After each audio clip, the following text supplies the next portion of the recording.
Hello, everybody. Welcome to the Rushdown Podcast. My name is Kim, and my guest today is Megan McCaffrey. How you doing today? Oh, I'm hanging in there. It's 8 p.m., so I'm gonna try to stay awake for you. Are you a early night person?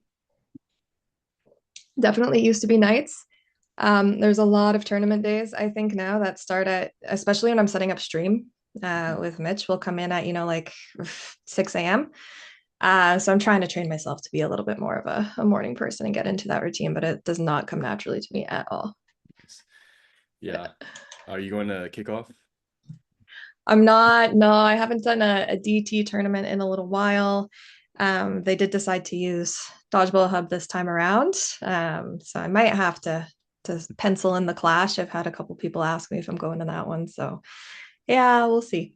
Oh, nice. Are you going to kick off? I am. I'm Nice, super nice. excited. My first time going to Canada. Oh, really? Yeah. I really Oh, made that's sure crazy. I go to this tournament because I heard very good things about it. So, Yeah, the level of competition is good, and there's a lot of good little extras, photo booths, kind of killer, good team. Yeah, the schedule can be long, but yeah. well, that's about it. Yeah. I've always heard good things about it. But let's go ahead and get into the questions. Mm, How was the travel experience to and from the Canadian claw circuit? yeah, well, it's my circuit, so it is what I make it. I torture myself as much as I need to. We were kind of lucky because the last round we had was in Barrie, Ontario, and there can be these winter storms that just wipe out, the entire highway. So it kind of lucked out there, and that wasn't too bad, but it has been just a lot of back-to-back tournaments. I think that came pretty hot on the heels of the North American Caribbean Dodgeball Championship. Then, like 3 days before that, I played Go.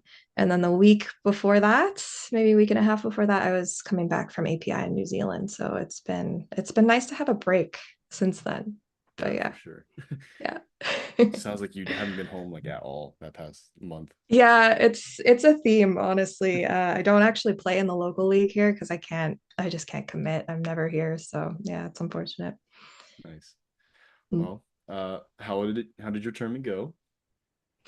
It was honestly, Barry was such a hard round. So we had initially, we knew that there was a Philly tournament. So the Philly Dodgeball, we were going to help stream it actually. So shout out Philly. Love the team over there. But that tournament caps out at a certain number of teams. It was going to be a foam tournament. Ours was cloth. So we figured, we can get away with the conflict on that date. So I booked the gym, and the gym was like 100% non-refundable. And I reached out to some of the community members, and I'm like, "Are you going to make this tournament if we do it in Barrie? Because it's supposed to be in Ottawa Yeah. initially." Did not work out that way. So we booked it non-refundable, and then after probably about like 5 weeks before the tournament, all these other um, conflicts started popping up. So there was about 5 or 6 tournaments that ended up happening on that weekend, plus a local practice for most of our cloth players in Ottawa. So I was literally like cold calling people that I'd never met from the league in like North Battleford. I'm like, please come, or North Bay. North Battleford's Winnipeg, but yeah. And I did get some like strangers I'd never met in real life, just through Facebook cold calls to help fill these teams. So we were up till, yeah, the night before we had, David Ampofa was supposed to come out, and his flight he was going to do the dodgeball on Saturday and come play mixed on Sunday. Jeez. And his flight got delayed to 4 p.m. Yeah, that guy almost goes to as many tournaments as I do. And he's been great for coming to all around. So shout out to David as well. But yeah, his flight got canceled. And so, like 11 o'clock at night, we're trying to fill his team. And one team ended up playing with four. uh yeah, so we made it happen. We got our minimum number of teams. All in all, I think the tournament actually went really well. I was supposed to have Mitch there helping me, but he was supposed to fly into Philly and then couldn't get his flight switched or whatever. So ended up like playing both divisions myself, running the tournament myself, and trying to manage a stream, which I apologize to anyone that watched that stream. It wasn't very good. But yeah, Nick Danchenko gave me a hand with that as best he could, just kind of learning the ropes on the fly. So I appreciate him too.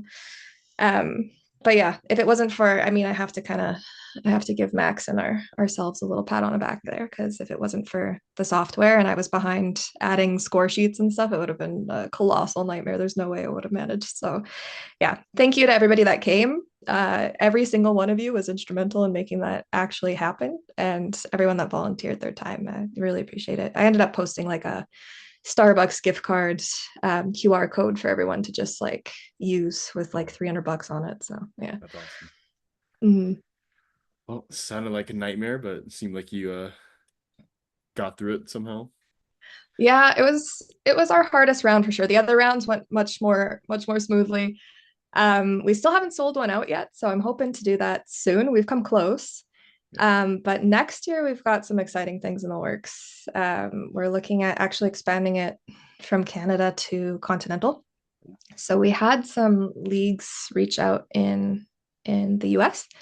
They were asking to host a stop, and I'm like, it's kind of weird for the Canadian cloth circuit to have a stop in America, but Yeah. it just came up so much. And I was chatting with Dustin and Harwood, and we're like, okay, maybe there is a way to sort of make this happen. So even chatting with Mexico, there's a little bit of interest there. So we're gonna change the format. You heard it here first. 2026 to the continental cloth circuit. Nice. We're still going to be hosting the championship in Calgary, but yeah, basically we're taking in some leagues and orgs, and they're going to be able to sanction their own teams to come. And so that can happen either through league play, so people sort of winning their leagues. So if they have a cloth league going on that does WDBF rules, you can just take your champions of the league, or you can host sanctioned tournaments. And so they'll be given a certain number of allocations and hopefully get a whole little thing going on. So that should be good. Less work for me, and Max might not break up with me for being so stressed out over planning all these things. So yeah. That's dope. That's awesome to Yeah. hear. I mean, hopefully now you get to sell out your tournaments now, especially if you're including America and Mexico too. Oh yeah, America is like half our demographic. My one concern is if we start offering rounds in the States that they're not going to come to Canada anymore. So you guys better come to Canada. You put tariffs on us. You owe us. I think this past year, I think I've seen the most Americans go over to Canada. Yeah, it's been good. It's been good. Honestly, we started the cloth circuit because we had planned to bring Zed out to the Premier Tour. We were going to play cloth, but I think, yeah, some of the girls are just, they're feeling a little bit spooky, to be honest. Like there's a lot of weird stuff going on with ice, and Yeah. they don't want to get thrown in, a detention center. So they don't really want to travel right now. And that's part of the reason why we started to do some events up here. And it's been nice to see the Americans come up here for sure. Yeah, that's understandable. Yeah. But yeah, but I mean, it sounds like you had a good year. I mean, you ran what, 3 tournaments, right? Those 3 rounds. Yeah, we did Alberta first. So shout out Erica Spitzmacher. You are a gift to the community. She was, yeah, a huge help with Dodgeball Alberta in planning that one. And then we partnered with Surrey Dodgeball League. Shout out Kevin Bow for Surrey. And that one was great as well. We had some talent from Seattle and Portland show up. So really nice to see that community come out. And then we had some people that hadn't played cloth before. It's always a little bit of it's a gamble, right? Because we want this to be like a high competitive sort of situation, but we're not going to say no to people that want to try it for the first time. So we're trying to make it sort of welcoming for players that are new to the format, to sort of get their toes wet, but we also want it to be a high caliber competition. So where we have enough teams show up, we try to seed it into at least an A and B sort of playoff. And so we managed to do that for Alberta, but we haven't done that for the other rounds. And then, yeah, Steph Ness over at Dodgeball Ottawa was giving us a hand for Barry. So those were our 3. And then we also managed to use the Cloth Open for Dodgeball Canada. That was in Winnipeg as a qualifier as well. So hopefully we'll do that again this coming year. We're in chats with them. So we'll see how that goes. Sweet. Well, sounds like you have another handful this year, but it sounds like it's gonna be an amazing year again for you. Yeah. Well, we'll see. Hopefully, we've got the championship coming up, and I will say this because people keep asking. We are looking at the third weekend of July, so July 18th and 19th, for that championship date. We just need to lock in a venue, so that's why we haven't announced yet. But I'm hoping to do that this month. Sweet. Hopefully, it doesn't Yeah. conflict with anything else that people want to go Oh, to. we're sure trying. We're sure trying. Get your events in Dodgeball Hub, people, because like that's how we make sure. That is true. Do us But a solid. speaking of Dodgeball Hub, you are Miss Dodgeball Hub, it seems like. Kind of like talk about Dodgeball Hub, like how it came to be, like the origin of it. Yeah. Depends how far back you want to go. I have always loved coders. I worked in marketing for a long time. I took a little bit of web development and stuff in college, but it never really stuck. It's like the math and the language of it, not good at that stuff, but mad respect for that. And so somehow I ended up dating one. And Max and I got together right around when COVID started. And there was this lockdown. And actually, we went on one date. And then they were saying if you leave your health authority, basically a certain area, you're not going to be allowed to, you're going to get fined. Like if they find you outside of where you're supposed to be, it's going to be like $1,000 fine or something. Dang. That was going to be happening like the next weekend. So we lived in different provinces at the time, and we had gone on one date a month ago. And then they're like, on Monday, this thing's going to come into effect. So I'm like, do you want to come live on my parents' driveway with me for like a while? And then we can go travel. And so he did, which was wild. And, you know, my parents are great. They were cool with this strange man just coming to live. Like I had a trailer. I just gotten out of a long-term relationship. And so I kind of took, he got the house and all that stuff. And I bought like a little travel trailer and I parked that on my parents' land. And so, yeah, we just waited until they opened the borders again, which ended up being longer than it was supposed to be. He was supposed to be for like 2 weeks. I think he was there for a few months.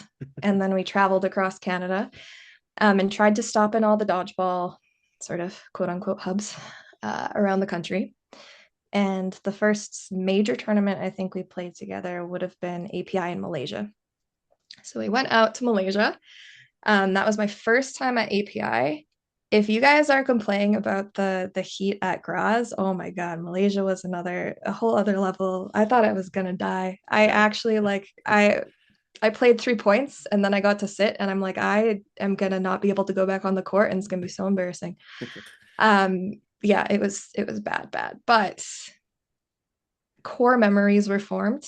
That was like the first time I really spent time with Andrew Ketchum or Shota, um, getting to meet some of the Americans more for the first time. And yeah, just we all stayed in this like huge apartment building with like a wraparound pool on like the 30th floor. It was real swanky. There was like 12 of us in there, but sometimes you wouldn't think anyone else was in there at the same time as you. So we were having a good time. And that made up for some of maybe the tournament oopsies. So I love the API team. Simon and Rob and us work very closely together, and shout out to them, love them to pieces. Malaysia was a little bit of a challenge, though. I think it was just because there was a little bit of a difference in how people shared information. So basically, API Malaysia, the information we were getting initially was off of a Facebook page. And by the time we got there, that hadn't been posted on in like 370 days or something. And the last post was like, good news. API is going to feature cloth, and it sure didn't. And so we got there, and there was no cloth division. I remember there was like an 18 and under division that got canceled, and they were giving refunds like on the spot. And I think there was supposed to be a 30 and over division that also got canceled. So I ended Brutal. up playing against some like children for the first time. They were like 14, 15, like maybe 12, some of them. I'm not gonna lie. Um, which like again, it was fun. I have no qualms, but they forgot to schedule the breaks in between games, and so the game times got cut down too. And then they were adding games, and we ended up forfeiting just our last 2 games because we wanted to go home. We were playing from like 7 a.m. or maybe not 7 a.m. I can't remember how early we started, but we were there at like 9 p.m. and there were still games that they're just like, you want to play more? Um, so we were like, okay, what's the solution here? Because everyone's getting their information from like this WhatsApp phone number that we don't have. Um, so we're like, wouldn't it be cool if there was not only a way to find sort of all the dodgeball that exists in the world, but help you plan it and sort of set these fundamental like break times. There's things that like you might forget. It's really reasonable to forget these things, to be honest. Especially they had a lot of help, a lot of refs that were trained in dodgeball for the first time. They weren't players. And so there's a lot of like new blood sort of coming into this too. So yeah, just trying to make that easier for everyone. So that's sort of how it started. And it was just the map at first. And a lot of people listening might have heard of Dodgeball Hub and only know it as the map. So basically, it's a calendar or a map where you can add any events from all over the world, whether it's a practice or a drop in or a tournament. You can throw it in there. And so it's free. I don't think you need to make an account still, but you do need to provide an email just so that we can get in touch in case you post some event that doesn't really exist or you get some details wrong and we need to know who to contact because we know a lot of people. We usually do that vetting ourselves, but we don't know everybody, as it turns out. So yeah, that's kind of how it started, and then that spun off into our tournament planning software. So if you're playing at a USA dodgeball round, you've probably seen it. It's connected to tablets sometimes it's not, depending on the tournament. Connects to the stream. So that scoreboard overlay you see comes from the tablets that we have. And then, yeah, it does seating automatically, scheduling, as long as you guys don't blow up our servers. We had a couple of tournaments where we had upgrades sort of on the fly. Thankfully, it's never put us back more than I think in 25 minutes, but still, it's terrifying when it happens. So yeah, our servers are beefy now. Those fees are intense for Yeah. sure. Yeah, and then we recently did our rankings, our player rankings. So that's part of it as well. Everyone that has an account, you are ranked. If you've played in one of our tournaments, you might need to sort of go make a player profile and then merge the tournaments you've played into onto your account so that the reflection on the standings is the right person. But yeah, basically, if you played in there, you're there. And if you want to opt out, so it's not visible, you can opt out in your profile as well. So that's sort of our most recent thing. And then later this year, we're looking at doing a league planner. So that's been requested by a lot of people too. And that's kind of the full spectrum of all the things that we're doing right now. It's a lot. Yeah, that's So dope. I yeah. mean, it's really blown up, I feel like, this past year. I remember when you guys first like kind of announced yourselves and like out of nowhere, you guys just like everyone was using y'all. It took a lot, honestly. Like I think we announced first in the Dodgeball Family Facebook group. And a lot of people are like, yeah, yeah, yeah. Like, I wish more people actually use this. It's a great idea. But until you hit that critical mass, Yeah. it's meaningless, right? So it was a lot of me like going through everything on Instagram and adding events manually and begging my friends to add events manually. And then there was the one year that I took a bunch of photos at USA Nationals and I held them hostage so I that people would remember add events. that. Yeah. And then Lucas ended up submitting like a ton. We gave him a little award after that. I made in my basement, my macaroni art award. So yeah, no, and the communities come together and now it's way easier, especially if you're using our tournament software. It already gets uploaded, so that makes my life a lot easier. But we're just trying to get a little bit more buy-in from overseas because that was the point, right? Is when you're traveling, where do I go? And I still Yeah. see people make these posts saying like, "Where's dodgeball in Ireland?" And I'm like, get on there, Ireland. So yeah, Well, working on it. you guys are slowly taking over the dodgeball world. We're trying. Our mandate, our unofficial slogan is aggressive collaboration. So we try to work with everybody. If they've got better ideas than us, we'll use your thing. Yeah, we chat with Playback Review, the LA Stats crew a little bit as well, and then also Rob for his system that he used at API. We've been working with him to sort of implement some of the things that people really liked about his system into ours, and yeah, trying to partner with everyone. Awesome. And the team is just you and Max, right? On the Dodgeball Hub side, yeah. So we ended up merging with Dodgeball.live, and that would have been about 2 years ago now, after we were around for about a year. So I think we're turning 3, and we've kind of been partnered for, about 2/3 of that time. I had done a little bit of work with Mitch on some things, and I knew Ben from before as well. And then, yeah, we ended up working together. We built a little thing that would show it's still there. Whenever there's events streaming live, if you go to Dodgeball Hub, you can see in the little banner that they're live. So that was our first little project together. And then I think it just became really intuitive for us to sort of join forces. So we ended up, yeah, making incorporating a parent company together. And so it's Ben, Mitch on the streaming side, and then I help as well. and then Mitch or Max and I on the software side. And then we also have a lone Australian that comes mostly to break ties and give us feedback on things when she thinks they're stupid. So That's awesome. What a small little team, but mhm. run a lot of stuff. Small but nimble, yeah. And if there's anyone out there that wants like a low paying internship that likes to code, please reach out. We are looking. We're kind of at that fork in the road where it's a lot for Max, especially with a full-time job. And everyone's going to say use AI. Like we do where it's appropriate, but it goes beyond that a little bit. And we do have a couple coders that Sam Au and Eric Allen who have donated some time just to help us out. And they're great, but we can't live off slave labor and volunteer and love and passion forever. That's what we preach to our community is you can't keep doing everything for free off of the backs of volunteers forever and ever and ever. So we also can't be doing that. Yeah. So yeah. Oh, that's awesome. Hopefully you can find some more help. Yeah, Uh if you know any coders. yeah. What was your goals kind of like starting out with the hub? Yeah. There's a lot of long-term visions. It's interesting seeing them come to fruition actually, because part of it was again having this sort of resource where you can find things because Max and I travel a lot. Um, so being able to find dodgeball anywhere in the world and making those friends and those connections. And I think we've sort of succeeded in that, which is great. And then trying to standardize tournaments a little bit. Uh, not succeeding as much in that, but I think we are making tournaments a little bit easier to run, which is great. We're keeping them on time a lot more often, which I love. And then I really, really wanted eventually to be sort of keeping stats and sort of ranking players. People back when I was first playing, people would say like, "Yeah, I'm ranked, bro," and it was a joke. And I'm like, "Nah, but we can make that happen though. Like that could be a real thing."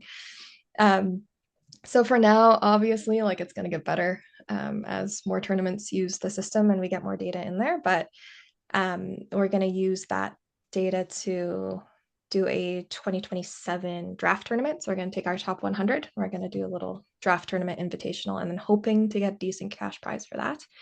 So all of this is sort of, I guess, to make a living wage doing something that we love and building the community because it's been off of volunteers for so long.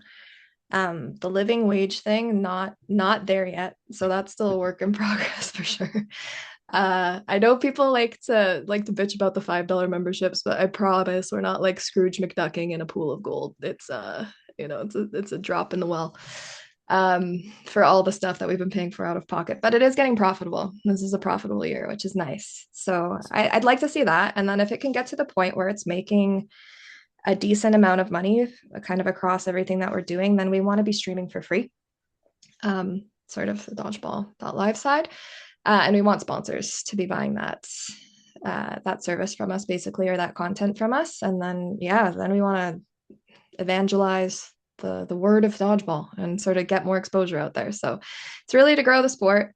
The way to do that, unfortunately, is money, and we don't have the rich white tennis daddies that pickleball does. So trying to do that through software, Zuckerberg our way into success, maybe. Yeah, so hopefully once we do that, we can do more like cash prize tournaments. I think that's one way to drive new blood out. In Canada, we kind of have a little bit of a tricky situation with schools. Like a lot of schools don't want dodgeball because it's got the stigma of like bullying or whatever, thanks to that stupid article that came out a few years ago. But there are some youth programs that are popping up. It's a little bit of a drag. So if we can kind of get into colleges or find that sort of financial incentive, that's going to drive out some more players. It's going to be a certain kind of player. They're going to be competitive.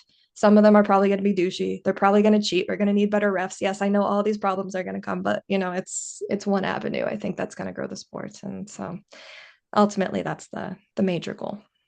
It's not like there's already people like that in dodgeball right now. Yeah, it's true. It's true. It's true. And then like doing some grants, I think would be great too. We want to work on some programs where we're like maybe putting in like a dodgeball hub team, or like we want to grow the cloth league a little bit more so it's a proper league. Like think kind of like the Premier League in soccer, same kind of idea, right? Like have a proper promotion relegation system, sort of look all over the world and get some prize money for that too. So sort of build it outside of just the national sports leagues and worlds, and sort of do something more on the cash prize sort of for profit side of Yeah, things. Yeah. that'd be dope. Well, hopefully it does get profitable at one point because you guys do a ton for the dodgeball community. So, Oh, thank you. We try. any like controversy that's come with the player rankings so far? I know it's come out what, two Oh, weeks of ago? course. Of course. Uh, I think one thing that you have to keep in mind with the way we did it is based on your team's performance. So there are players that people have stated maybe don't deserve to be there because they get a free ride on this team that they're always playing on, right? So part of the solution to that is to do this ranking tournament, because it's going to bust up those teams and it's going to force everybody onto a new squad, basically, right? Based off of the amount of points they have. And then that should even it out a little bit. Max wants to kill me for this idea, but I would like to actually reshuffle the teams as well. So I'd like to do half a day with one team and then reshuffle the teams. Even do like a day one championship and a day two championship, just because if you get stuck on one team for the whole time, that's not your fault either, right? It sucks to Yeah. travel for a draft and then get stuck with who you're stuck with. Um, so with more tournaments in the system, it's going to be more accurate. We could also look at implementing scores, and ultimately I'd like to implement like scores as in point differential and factoring that into the elo, because right now it's just wins, loss, ties. Ultimately, I would like to do some player stats in there. And we've chatted with Playback Review about what that would take. There's some other vendors too. There's some AI vendors. If you help the WDBF as well with some of their stuff. And so we're in on their conversations around this sort of thing and what's possible. But it's not there yet. And I wanted to get something out. So it will get better. We do have people that ask too, like, why am I ranked here? I've never lost a tournament. It actually comes down, it's match by match, right? So it looks at all your matches. So I actually have a tournament where I won and I lost 20 points overall, because we had one match that we lost that we shouldn't have lost on Mhm. paper. And so that kind of screwed us. And so, look, that sucks looking at it. I get it.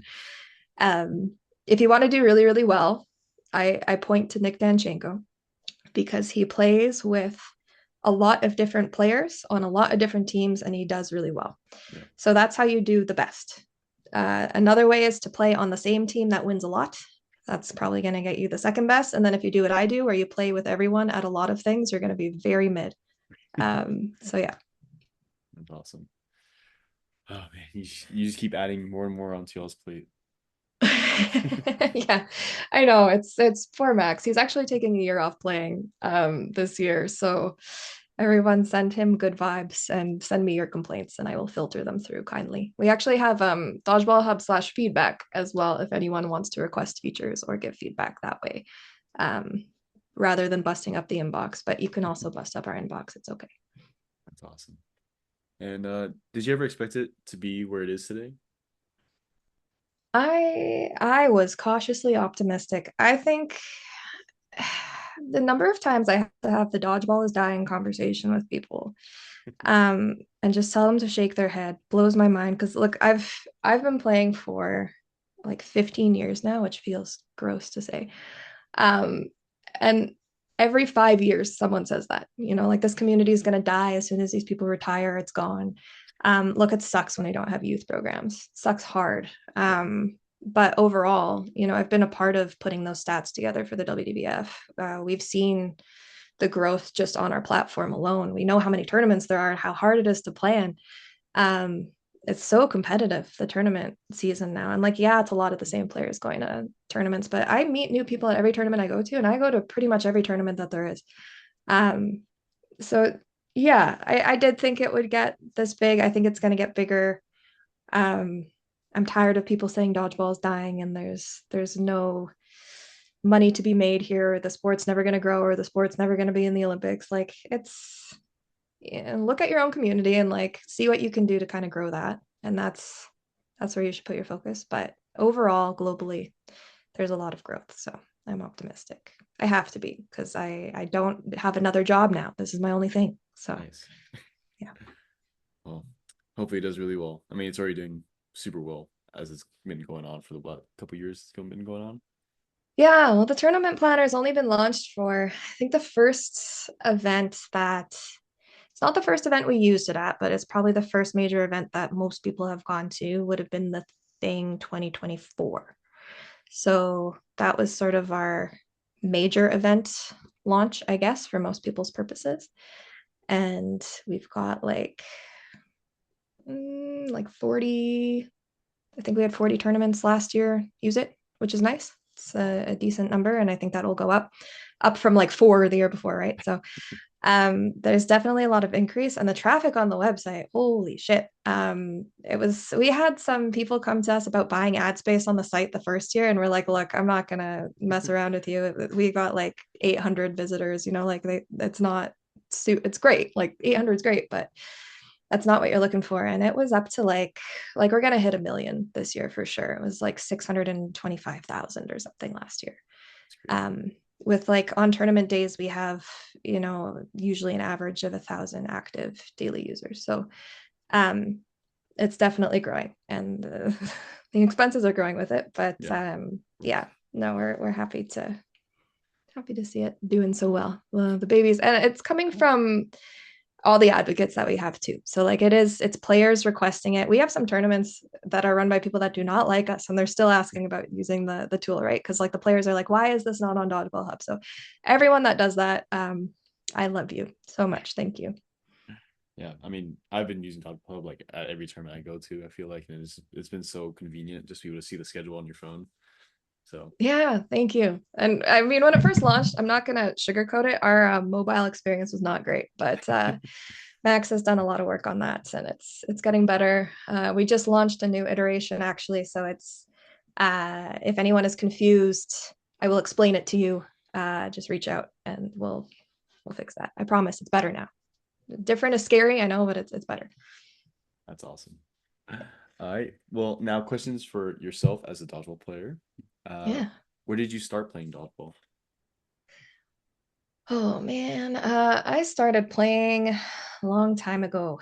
We're gonna say 15-ish years. That sounds almost exactly right. So I was around, sell out my age here. I was around 19 when I started playing. Um, I actually played rubber. So you guys would have called it, I don't know if you had pinch and no pinch, but it would have been no pinch style. That's kind of Yeah. what I started playing. So it was those big rubber balls where you weren't allowed to like squish them. So they were pretty inflated. The ones that everyone remembers from the movies and like growing up with your old like me in the 90s. Yeah. So yeah, I started playing that a long time ago in a rec league because I couldn't find enough people to play volleyball. But I Mm, did find 6 regulars at the bar I worked at to make a team to play dodgeball with me. So I did that. nice. Yeah. Do you miss playing 8.5 rubber? I, for the longest time, said if that was the dominant ball type, I would still be playing it. Probably still would be, to be honest. I stand by that. But I picked one up not that recently, but like a year or two ago. And I'm like, oh man, I don't know. I can't throw this. I Yeah. can't throw this at all. And it hurts a lot. I would be in change rooms, just covered in bruises. And like one of my teammates was there with me. I don't know if we were going swimming or what, but this lady comes up to her and she's like, there's help for you. Like, we'd just be covered in bruises. Um, I did like a makeup tutorial on covering your black eye from dodgeball, which probably Nice. looking back at it isn't tactful, but yeah. Yeah, so I do kind of miss it because it felt kind of like I think the type of person that's into like roller derby or like that sort of a thing probably gets off a little bit on 8.25, and I was definitely in that camp of just masochistic angry people. So yeah. Yeah. I mean, I feel like everyone that plays dodgeball has some type of form of that, but They got definitely, something. yeah, but definitely you played during like the 8.5 rubber era, the big ball. You Yeah. definitely had a little something going on in your brain.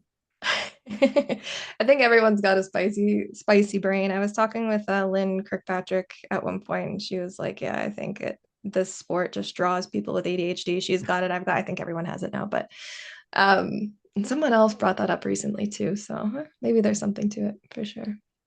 Nice. Yeah, for sure. And how did you know you were hooked on dodgeball? Ooh, it's weird because I was so bad for so long. I don't know why I kept coming back. I think it's just once you leave school, you don't have a easy connection to friends or like a social circle, right? So those were the people that I saw every week. Um, and I ended up playing with one of my best friends, Michelle Rogers, and she doesn't play anymore, but she would come in and just like do the thing that she was shitty at again and again and again until she was good at it. And I would tend to avoid things that I was bad at, but I'm like, nah, screw that. Like I'm gonna keep doing this thing till I'm good at it. And I only played in league. Thought tournaments were a huge waste of money. And then I ended up working for one of the leagues as a ref. We called them GCs, game coordinators, because sometimes you refed, but you weren't really a ref. Depended how much people were yelling at you, or depending on how much work they wanted you to do, you either were or were not a ref. Um, but I ended up working a tournament. They used to have this tournament called Battle of Alberta, and it was Edmonton and Calgary, rival teams here in Alberta, rival cities. And they would come together in Red Deer, it's the third biggest city in Alberta, kind of right in the middle of the two. And they would come for this weekend long tournament and play each other there. And so I went to work that tournament, and I just saw people throw these rubber balls like way harder than I'd ever seen before. They had like a speed camera set up where you could just throw stuff. And I was just watching these people, like mostly these guys, just like whip it and trying to look at their form and copy it and throwing at the speed gun. And I'm like, yeah, okay. Tournaments actually seem really fun. And I think something must have clicked around then. Um, and we started winning a little bit more. There was this one team called For Reals that showed up, and they played with four players. Uh, Matthew Chang, Rachel Wong, Sam Long, I think, and Kevin Zhu. And they would just come to annihilate. They won. They won the season with like four players. That's awesome. And they were playing in this league called Renegade, which isn't around anymore. But it was this rubber league where they played in these tiny, tiny, tiny gyms, like probably half court of like a standard like foam court, and they'd play with back walls. And we had one guy that was like a player for the Calgary Dinos, which is like a farm team for like a proper like baseball team. He Yeah. just come and like whip these balls. Like people didn't even try to catch because they didn't want to get hurt. Yeah. And you had to try out for this league, and that's where they came from. And I'm like, I want to do that. So, and then that's where all the bruises happened and people saying that there's help for you and whatever. It was that league. So I think I kind of got hooked when I started not sucking, but I still stayed in it for like, 4 years before I started not sucking. So I don't know. Nice. Perseverance. Yeah. Yeah. I don't Trying out know. for a league is crazy though. Yeah. Well, it was a hazard, right? Like if That's insurance true. knew what they were doing, they would not be getting insured. We had one guy, this is sans concussion. We had like girls that were pregnant that would come watch because it was Oh, their community, right? But I'm like, oh man, I'm so worried for you. yeah. But one guy like jumped in the air, landed on a ball in the front of his knee, ended up on the back of his knee. Oh, And he never played dodgeball again. And understandable. yeah, yeah, it was a hazard at the end of the day. But yeah, I understand why they wanted tryouts. Nice. Well, 8.5 is gone. Essentially, I know there's Mm-hmm. some diehard people that still want it to be around. So maybe Yeah, I don't hold it against them. maybe Dodgeball Hub could do a throwback 8.5 tournament. I'm sure you get I some. don't I don't think anyone would play. Maybe. There's I some don't people out know. there would go out. They do still play in Alberta. So my province. But it's mostly on a rec league that still plays it. Most things have transitioned to big ball foam, and then we don't have a lot of cloth leagues in Canada, trying to change that. Um, Cloth, not like a whole lot less painful. You get hit in the head with a hard cloth ball, I think you're more likely to get concussed than a Yeah. rubber ball. Yeah. Maybe not bruised, but definitely concussed.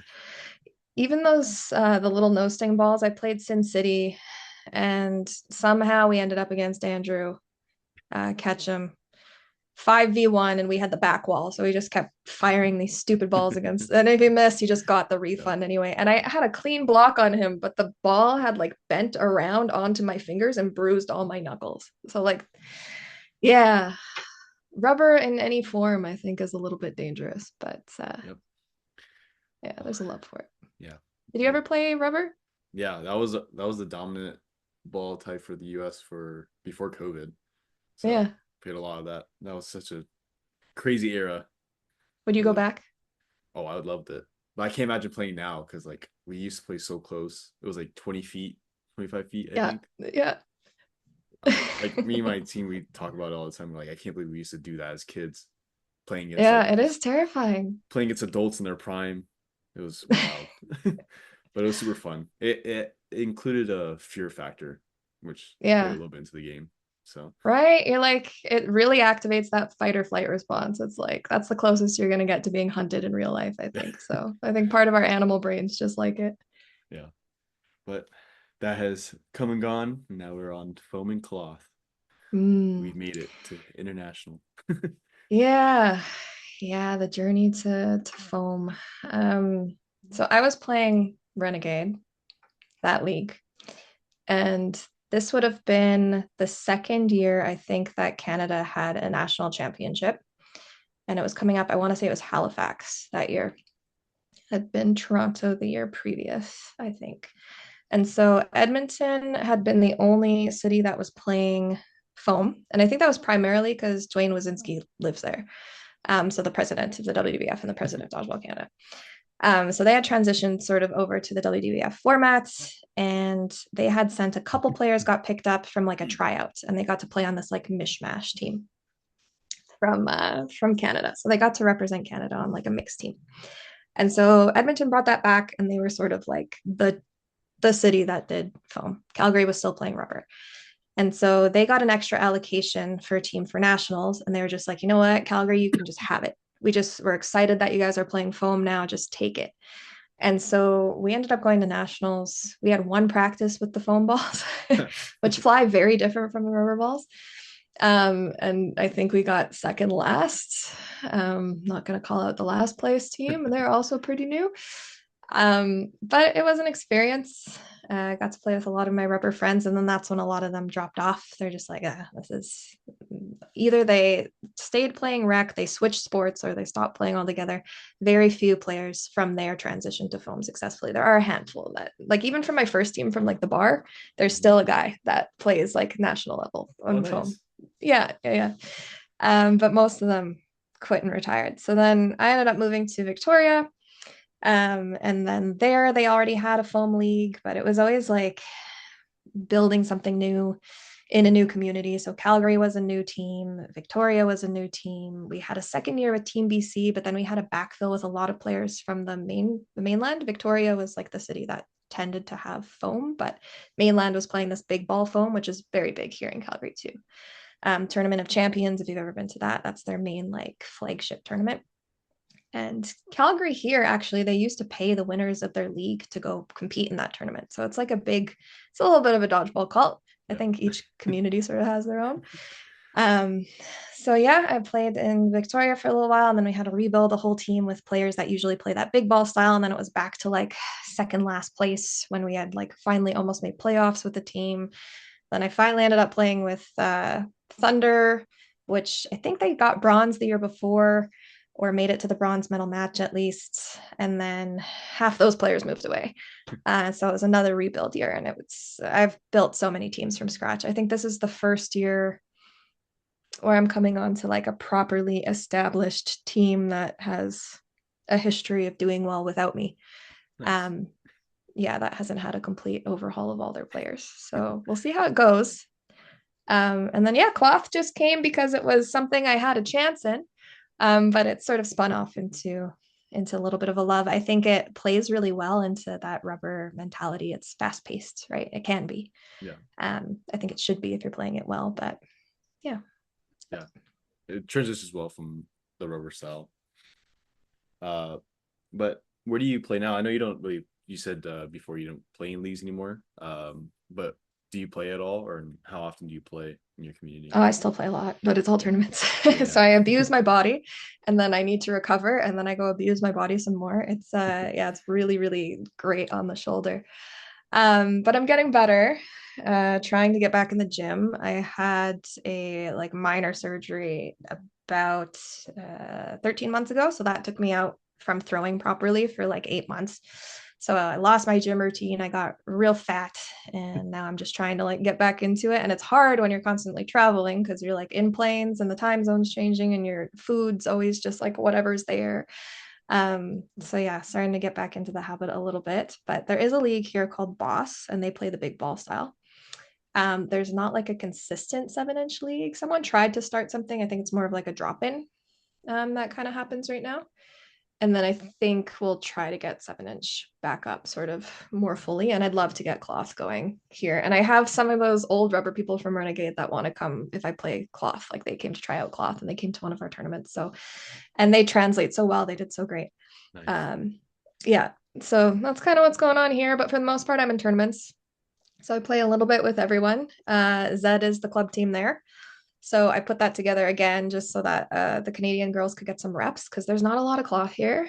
It's not Dodgeball Canada's main focus. So it hasn't been traditionally in previous years. So we just wanted to make sure that we were getting some reps in somewhere and staying on top of it because you can fall out of practice so easily. So yeah, we'll play cloth with them. And I did have a mixed team called Heart. I don't know if we're coming back again this year. So we're just sort of talking about whatever happens, happens. I'm kind of fine to just play the one div. My body thanks me, I think, when I do that. But if anyone's looking, you know, maybe I could be wooed. Speaking about your body, abusing your body, Mm. I can't imagine how Team Canada felt at the North American Cup. Yeah, yeah, You guys yeah, went through yeah. it. We did. We did. I actually I got permission from one of the organizers to play men's. And then another one said not to, so I didn't. Because I don't want to get the boys in trouble. But yeah, some of our boys are doing like 4 divs. So technically we had rosters for each division, but I felt like it was really, really important to have everyone rostered for everything just in case there were injuries, which there were. Poor Tenny. He ended up with like a busted pinky, a black eye. There was more, but yeah, he took more balls to the face than insert innuendo here that weekend. Yeah. Brutal. Yeah. I mean, it was fun watching y'all play so much dodgeball. We felt bad for y'all. Yeah, I mean, to get as far as we did, medaled in almost everything. It was a tight game for that last one. I think it was men's cloth Yeah. that they missed out on, but we got silver in mixed foam or mixed cloth, and then bronze in men's and mixed foam. Couldn't remember. It was a daze. Yeah, everyone was hallucinating, I think, by the end of that. But no, it was really interesting because I think as someone that's been playing for so long and has played in international competition, you come into this a little bit disappointed where with how things shook out for putting our teams together, right? Erica and I were up till like 1 a.m. like begging people. I'm like, hey, you know what? I bet all the Hashimoto's are there. Surely they will give us some girls. And so we got Eden, who's not even old enough to play in the US, and Kathleen, Eli's mom, Eden's mom. And yeah, they joined our team. So thank you, because we wouldn't have had a team without you.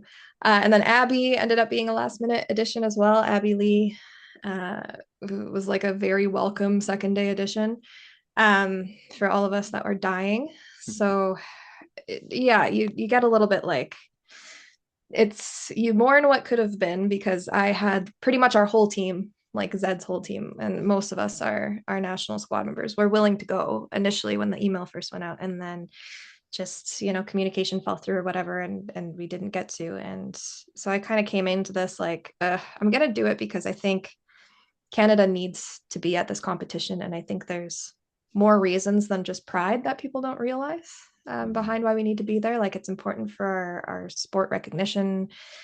for prospective grants. Like there's all these little nuances that I think people don't understand. And so yeah, you can also flatter me into most things, most tournaments at least. So I ended up going, and then yeah, we got there, and there's just all this enthusiasm because it's a lot of people that wouldn't normally get the opportunity, hadn't made squad before, so they wouldn't have normally gotten an invite. And so we get a lot of just really excited to be there. And it was so infectious, and the enthusiasm and the vibes were so high. And then the Americans that we picked up as well, they weren't going to get a chance to show off for the selections, right, for their coaches. So they were happy to be there too, happy to show off. Definitely had some lovely carries and moments from a few of them. So I'm glad they got some highlight reels out of it as well. And so yeah, just honestly, my heart grew 3 sizes that day. I think it was just yeah, the vibes were so good. I miss that. I miss that so much because you do get a little bit like you look for the things that are bad, I think, when you play for so long because you have this like bar, this expectation. But yeah, when you can just kind of see like the puppy dog enthusiasm from people, you're just like, oh no, this is really special, isn't it? So yeah, thank you for resetting me. That team was great. That's awesome. Y'all definitely had y'all's money's worth coming out last Yeah, second.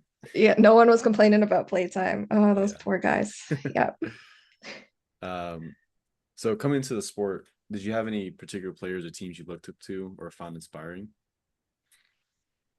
Yeah, I because I was always sort of in these like fresh new communities that were starting from scratch, you'd have like the one or two players that were like the big fish in the small pond.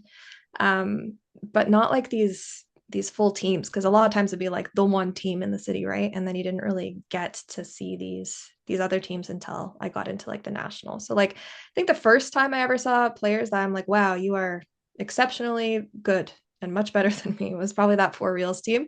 They still play. Actually, Rachel retired this year, but so sometimes they play intermittently, a few of them. Um, so that would have been like probably the first time that I kind of looked up to somebody. And then I think, like, look, obviously, if you look at the Canadian landscape, you're looking at Valkyrie and Reckless because they have been mainstays for a very, very long time. And they have such different approaches to the game. And I think as I sort of became more of a dodgeball nerd, I could appreciate that a little bit more. I think like Reckless is so gifted from like a fundamentals perspective. Like they can bully their way through most teams, right? If everyone wants to just have a good time and throw their way out of a tournament, they can probably medal if not win. Yeah. And then Valkyrie didn't always historically actually have as strong of a like a throwing roster as they do now, right? So they started out really needing to big brain their way around dodgeball. Yeah. And so I definitely respect and loathe their ability to adapt. So I don't know if I've ever beaten Valkyrie actually in a like I've won tournaments and they have lost them, but still lost to them in matches against them. I think I've tied them once, and then we've had some really good first halves where we've been up a lot and then they come back and annihilate us in the second Yeah. half. And it's just because they're so adaptable. Yeah. Yeah.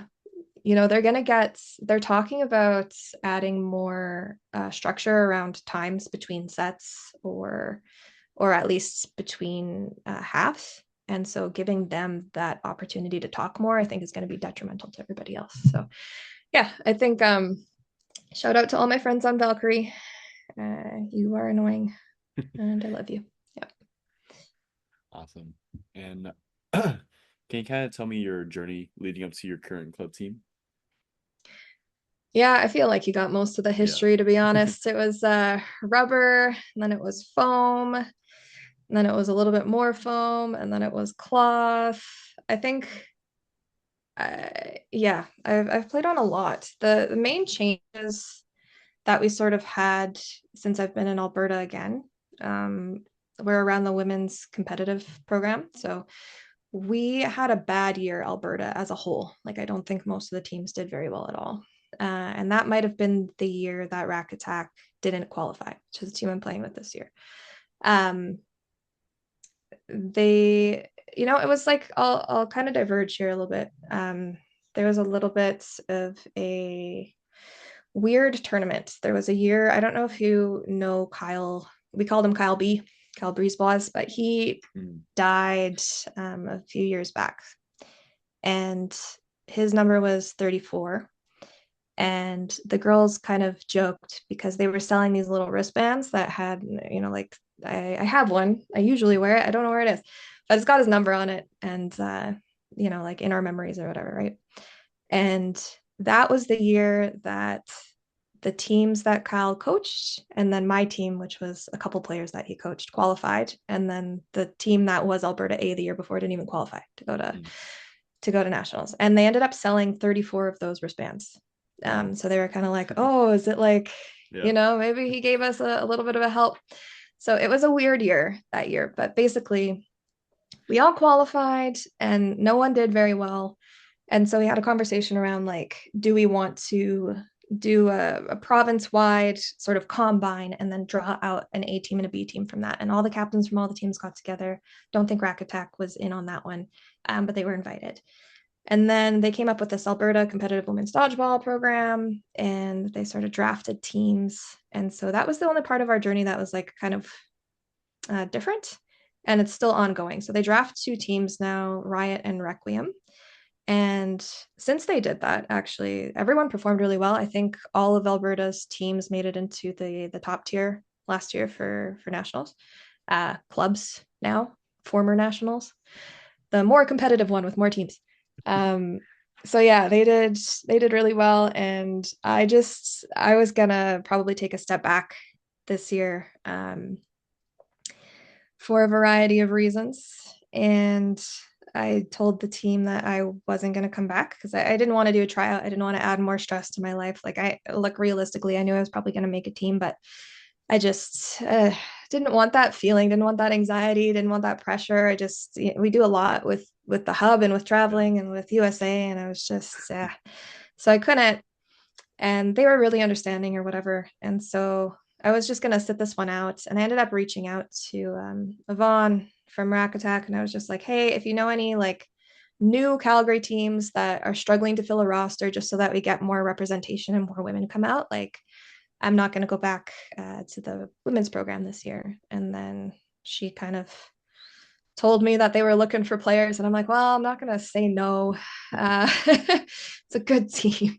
So I'm like, hey, like, uh, I'm probably going to dial back my commitment level this year. But if you're interested, like, yeah, you could put my name forward. And then they voted and they're like, yeah, we'll take you. You're probably going to be a bench warmer. And I'm like, perfect. Bench me, daddy. Let's go. So that's the plan this year.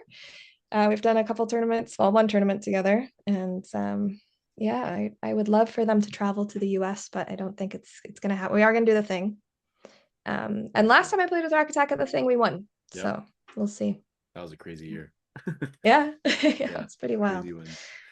Yeah. And just like that, you're reeled back into dodgeball. I know I can't escape. I do feel like it's just sort of it's still that thing where it's all my friends. Like I probably run into you more often than I see half the Calgary people, right? Like definitely Calgary people that don't play dodgeball. Like I Yeah. might see them one every 3 years. So yeah. It's crazy. Mm. But yeah. Can you share any memorable memories or moments or experiences throughout your dodgeball journey? Yeah, I think again, like I think that NAC team was really special. Um, like I think we're bonded for life, trauma For bonded sure. and good times bonded. Like I think I saw every one of our boys cry. Mostly tears of happiness, not exclusively, but almost exclusively. And in a good way, right? Like everyone was just I found in my career,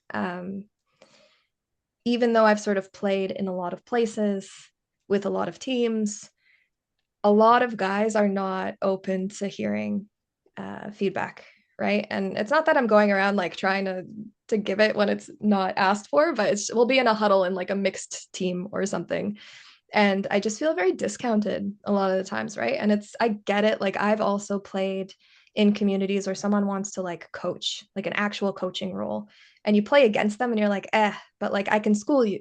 like why would I take your advice? But like a good coach is not always the best player. It's just someone with like a good head on their shoulders, right? Like, are they making good decisions is more what you should look for. Yeah. Or are they making good decisions with what they have is even more nuanced, right? So those guys were like, they were pulling me off the bench asking for inputs, they were taking feedback, they were adjusting their plays.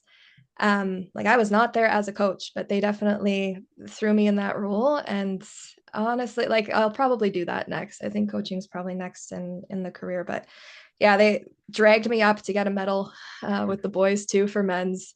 So I think that was, yeah, anytime that I'm on a team with men and I actually feel like they're listening and adapting and I see it work, is special. So that was great, and made some great new friends. And then I guess similarly, we did the Pan Americano back in Argentina the first year, and I wish we would have done Colombia. But I just think we had a board turnover during that period, so I don't know that our invitation was like properly sort of, I think it was just lost, unfortunately. But I made some great friends in Argentina and they still talk to me to like this day. But it's the only time in my dodgeball career I'll ever be able to say that I got MVP in women's foam Awesome. at like an international tournaments. And I got to captain that one too. So that was cool. It was literally just like, put your name down if you want to captain. And it's like, okay, you four. But it's those accolades that they don't really mean much when you zoom in, but the experience behind them is really, really special. So again, there are just great core memories there. Yeah, I don't want to like out people, but there was some crazy times. We were on this bus. Uh, it like went off. I don't know how it like went into the curb or into a ditch or something, and like all sort of like we had the shuttle bus back and forth between our venue and the accommodations that the host group found for us. I didn't have a problem with the accommodation. Some people didn't stay, like some of the toilet seats were missing or whatever. And like they were all these little twin beds that we were all sharing. And I think only a couple of rooms had AC, but that was sort of like what made it fun, for all of us to be together. Columbia actually got put in there too, and they had decided to leave. Nice. But they were there for like the first night. But yeah, we had like this, yeah, some of the French boys were late because I think they went to like a rave or something. No, So no. like, yeah, I don't know. It was good times. I ate way too many empanadas though. That's Mm, pretty much the only food that I ate. So that was nice. that. But yeah. In turn, did you eat a lot of tacos when you were in Mexico?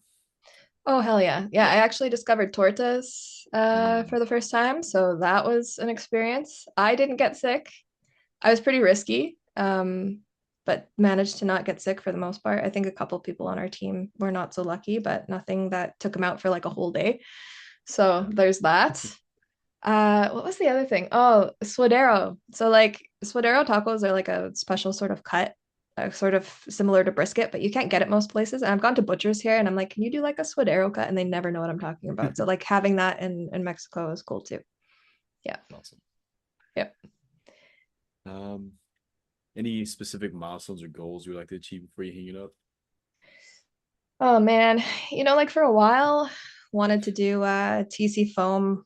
Don't really care to do that now. I think like that bench is just so deep with talent that there's no need. Like even if I could make that team, and I honestly, I think if I put in the work um hard enough, it's not impossible. But why? Like you can pull, I think our combine, our squad had like 25, 30 people. You can pull any six and win a gold medal, to be honest, right? So like why am I needed? Whereas cloth, I think Canada still needs me. Um, there's a little bit of a longer lifespan in that style as well, but I also love it. Like people that shit on cloth and then they actually come try it, their legs are burning. They're just like, what did I just do? This is not what I thought. Like when people say like I don't like cloth because it's slow. I'm like, what are you smoking? Like in what universe? You're just not playing cloth right, man. It's Yeah. just wind sprints. It's wind sprints for days. That's your whole job. So I don't know. I think that it'll be good for the cardio too. And we've got a good group of girls. So if they come back again, I think there's a lot of potential. We had like a very green year with like a really green squad.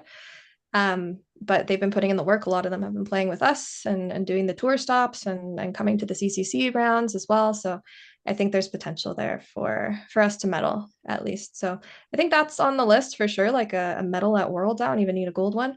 That would be great.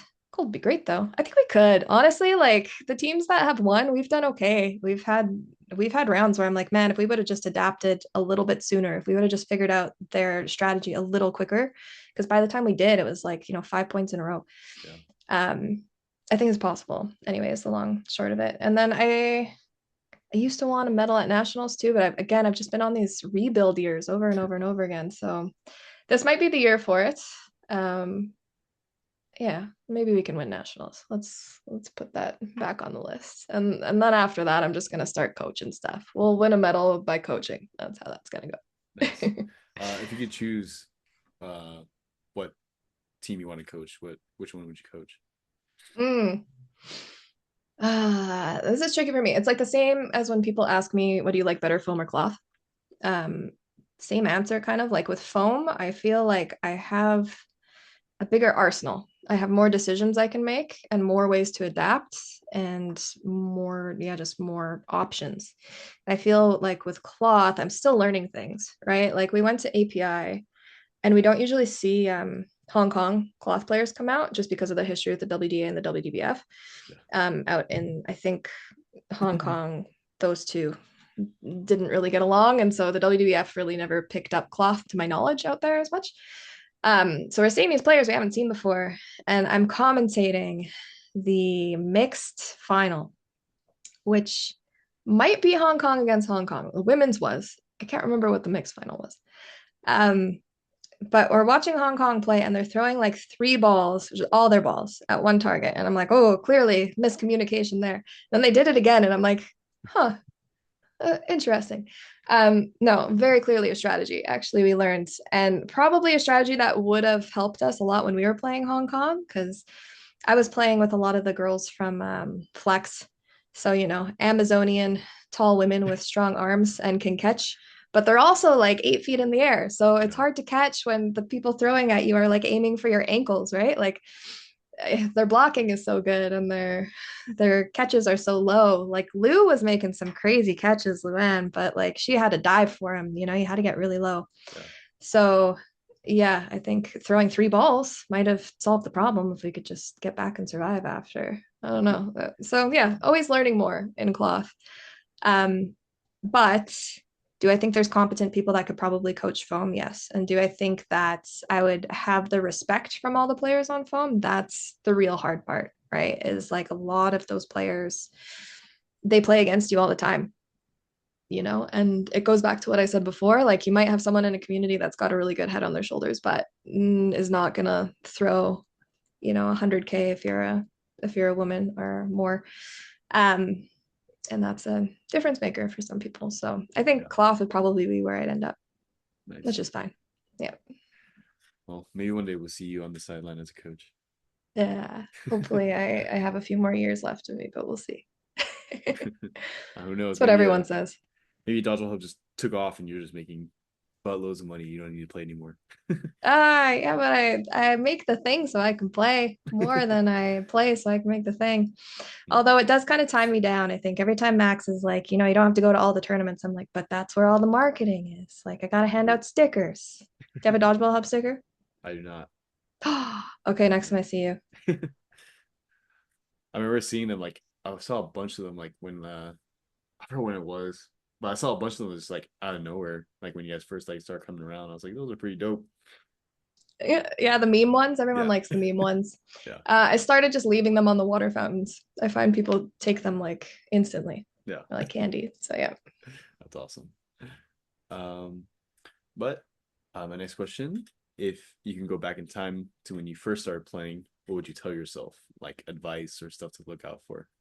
Ooh, man, play against people that are better than you often and go to the tournaments because I spent way too long being trash or being like the big fish in a small pond. And I think that's the best thing I can tell players that are playing right now. Like there's some players that have local talent or some communities that have local talent and they just do not travel. Some of them just don't care. Like they're just there for fun. And like but like whatever, I get that. Like you can just have an outlet that's not for competition or, making the national team. I guess that was just such a driving force for me for staying in foam, was just like, wow, there's like a thing where you can get to be the best of the best and it's not too late in your, like, at the time I was like 19. I'm like crazy. But even like if you start and you're 30 and you're really good, you can still make the team. It's definitely getting harder now, but like it's possible. If you're like one of those people that's gifted, it's definitely possible. So I think the saying is hard work trumps talent when talent doesn't try hard or doesn't work hard. Um, yeah, you have to watch the footage. You have to watch your opponents, pay attention, learn, play with new people, learn from new people, have a low ego. Um, the players that you asked me earlier, like players I look up to, it's the players that need to work really hard. Like because look, some of you guys just have that fast twitch gene, which you're blessed with, and congratulations. But like the rest of us plebs have to just like lift weights and like do like tennis ball exercises until we're good. And my reflexes are still not like a fucking you or a Shota, right? Like, or a Lisa Mora. It's a lot of my catches come from just like making angles for things to get stuck in, right? And just being aware of that and not moving when something's stuck. Um, Easier in cloth because the ball's a little bit bigger, but I get out of the way, like I learned where my skill set is, and that's get the fuck out of the way, which is useful in cloth, a lot more useful than in foam. Um, that's why I'm a little bit like, they're talking about changing the points for death by elimination versus death by time, and it's going to kill some of my skill set, but not all of it, so it's fine. So yeah, no, I'd say that. I think if you have to like put in effort, I look up to you, and if you are talented, don't try to skirt by on just your talent. And if I was talking to myself, I would say just, yeah, go get annihilated. I know it's demoralizing for some people, like I put our team in comp, and I was dating a guy at the time who didn't play, and we just got crushed, and he just like laid down on the kitchen floor and stared at the ceiling, and he was just mad. And I'm like, man, this like really gets to some people, doesn't it? And for me it's just like, yeah, that sucked, but get better. Yeah. Nice. I wish we could all do that. Just go back in time and tell yourself what to do, like Yeah, invest in right. Bitcoin. Yeah, Bitcoin. Yeah. It's the classic Bitcoin. Yeah. Um, any opinions on the current state of Canada dodgeball? Like we've got some lovely friends. I've got a teammate on the board. Mitch is on the board now. Lots of friends on the board, and they recently had a new election, and we've got some contracts with them. So I'm not going to say anything bad because I wouldn't. But I do think that I worked with nonprofits for like almost a decade, the better part of a decade. And I worked in an agency that did marketing for nonprofits. And so we would see this turnover happen all the time, where like a new ED would come in and just fire the whole team. And then the new team would come and they're like, I don't know what we did for marketing last year. Or like, we're going to do this. And I'm like, ooh, that's a bad idea. Let me tell you why. Um, and we ended up being like the keepers of the context. And so our role as like their marketing firm actually became more valuable than just doing marketing. And they ended up keeping us around a lot longer than maybe we should have on some accounts, just because we had answers to questions that they did not document properly, right? And so we're starting to see this a little bit now as we're coming into like our third year doing like the planning, and we're seeing a little bit of turnover on boards because a lot of our terms up here for the PSOs and for the national organizations are 2 or 3 years. Some are even like single year roles.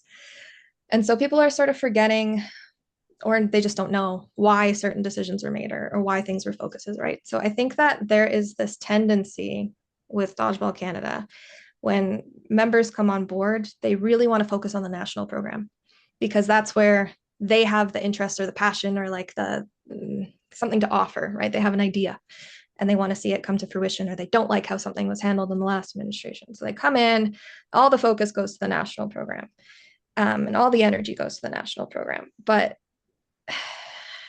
the things that you're trying to fix, the upstream solution is often in grants. It's in grants and it's in sport recognition, and it's in a lot of boring administrative stupid work that you have to do every year. It's in going to these international competitions even though you haven't started your selection process yet. Um, there's a lot of things that there's just not the knowledge. The knowledge hasn't been passed down, or like when you have a full sweep of a new board, you just lose some of that too. So um, I guess my main opinion is just that I think there needs to be probably better documentation year over year, but also more attention paid to that boring stuff. I mean, building youth programs isn't boring, but it should definitely be a focus. Like if we're talking about keeping dodgeball sustainable, you need to be investing in youth. You need to be looking at, like instead of looking at reducing membership fees, which is your only source of income, maybe look at acquiring grants to give to players that can't afford it. Like instead of it making it cheaper across the board for everybody, which would be lovely, but is going to ultimately bankrupt you. And I know because I've had to like inject money into boards when I've sat on them, right? Like I did time on that board and others too. Yeah, look for the grants, look for the recognition. Like I think there's some programs where if you get recognition, you get like a 25 grand payout. Like that's dream money, right? Like do something with that. So, Yeah. and then when you get that money, please spend it on help. Like hire a executive director who was paid that can, because the burnout, like, man, it's funny because our new president once gave a speech when he hosted nationals. Actually, I think the first year I went to nationals, and he said the burnout is real. And now he's back as president after like it took him that long, like almost a decade, to like not be burnt out to Yeah. the point that he could, do something on the board. So um I know it's tempting to just say we can get that done for free. We can find volunteer hours.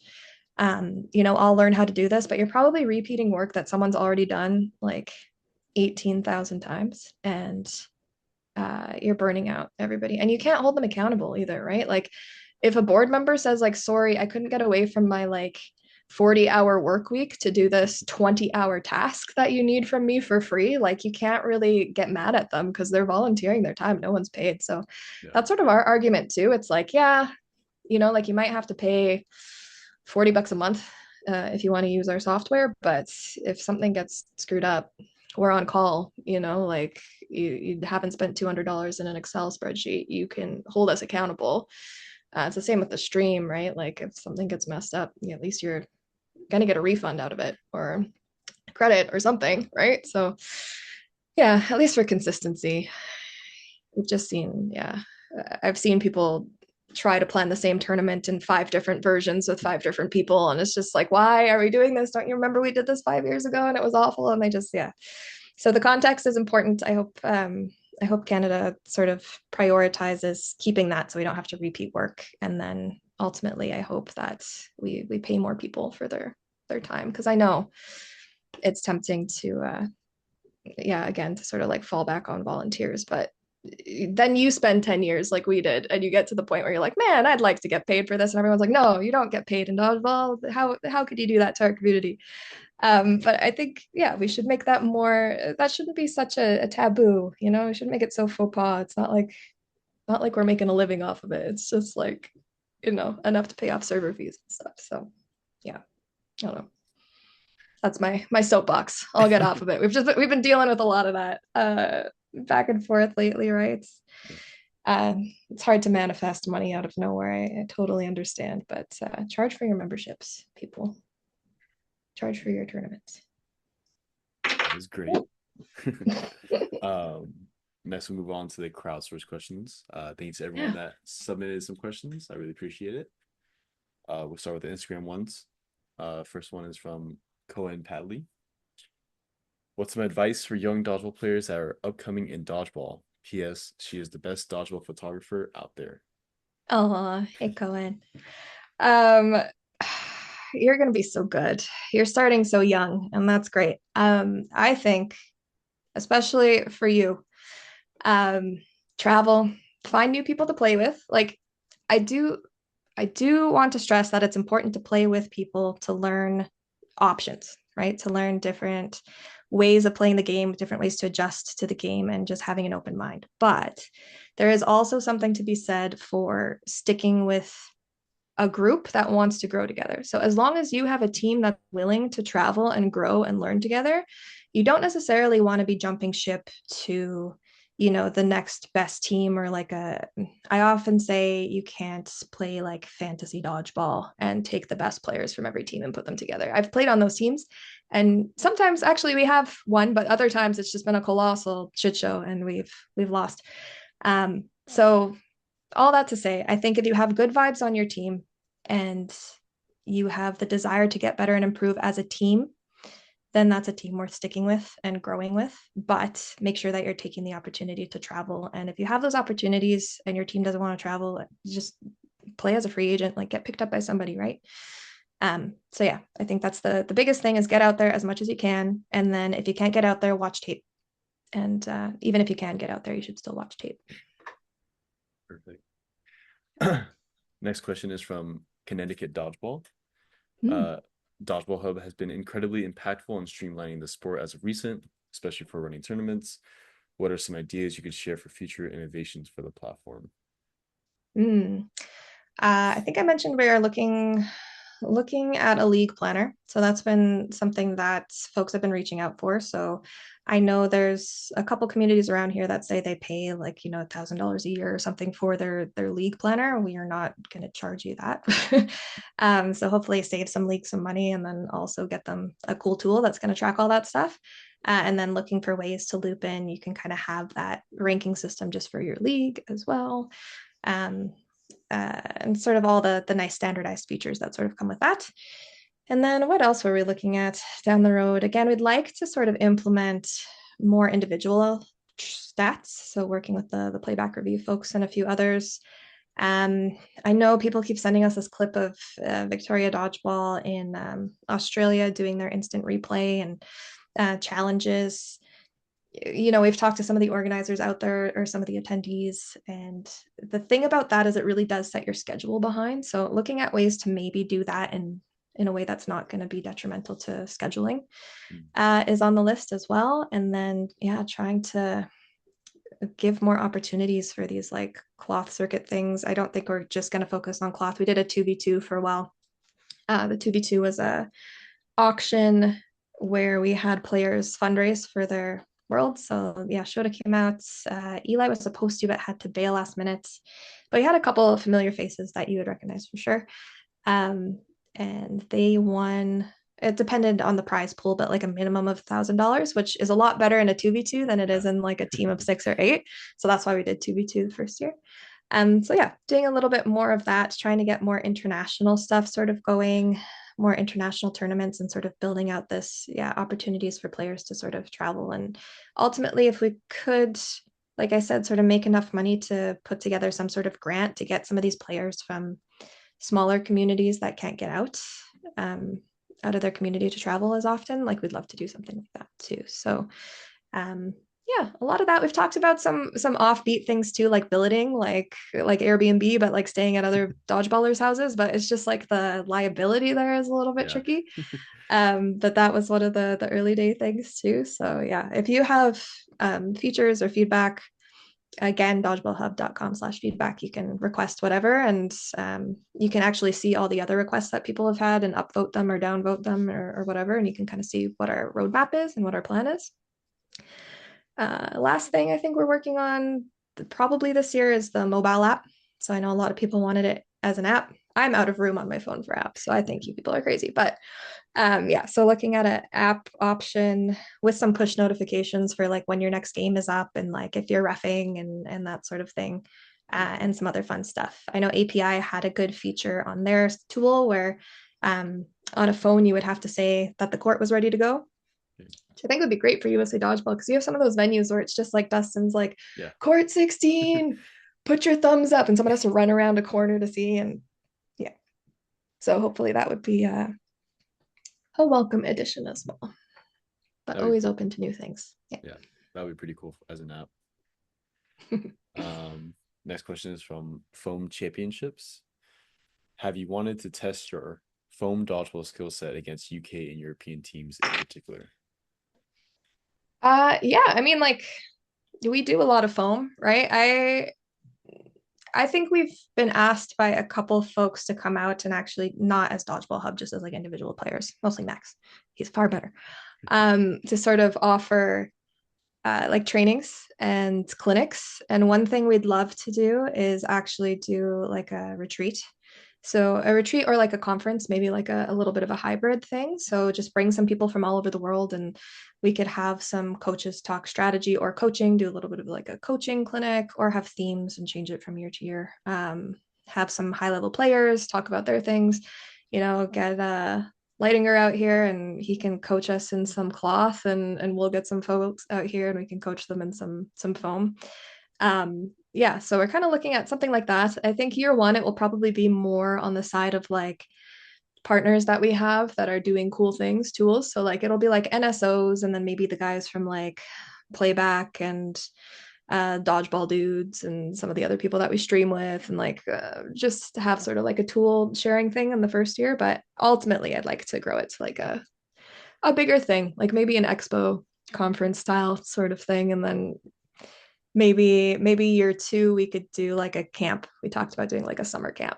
So like an Nice. adult summer camp where you could come do dodgeball and like learn from some of the better players. So hopefully that would be an opportunity. But yeah, I know there's a couple things out in Europe and we're chatting about going to Europe. So Ooh, hopefully I see nice. you there. Mm-hmm. Just stacking that plate. Yeah, I know. Next question is from Tegan Pegs. Uh, do you have any specific things or rituals that you do pregame to get yourself into the right headspace to play? I say this a lot and I have to be careful how I word it because it has come across very cocky and I don't mean to be a cocky person. I'm actually like very insecure. Um, but I stopped being uh intimidated, I guess, or like nervous before games. I think the first time that I noticed was the first time we played the thing. I just like didn't get the jitters anymore, didn't get the butterflies, but I also found that like that emotion is very adjacent to excitement too. So it kind of sucked because I lost a little bit of the excitement at the same time. So I'm of the mentality that you just sort of go on the court and the outcome doesn't matter. That doesn't mean you don't try. That's a different thing. Um, but I think there's two camps of people, and maybe it's a conscious thing that you can do, and maybe it's not. Maybe it's just types of people. I'm not sure. But there's people that go out there. It's a very American mentality, no offense. Just assuming that you're going to win. You are the best. You get on that court. You're like, I got this. This is mine. Yeah. You know, middle fingers in the air. Um, and if you win, then that's great. But I've also seen those people lose and then go into like these fits of depression for like a day and a half sometimes, right? Like it really gets to you because you've created this reality where you can only win. And so when you lose, you're actually like questioning this reality you've built for yourself. And so you have to go through this like inner turmoil. And to me, that just seems exhausting. So the other camp that I think I belong to is more like staying as consistent as possible. You just get on the court, and if you win, you win. If you lose, you lose. And that does mean you lose some hype. Like you're maybe not doing the celly as hard as other teams were. And like, don't get me wrong. Like I've played with fucking Dylan and Shota and Xander, and we've had like the hype, and it's fun. I'm not gonna lie, it's a fun time.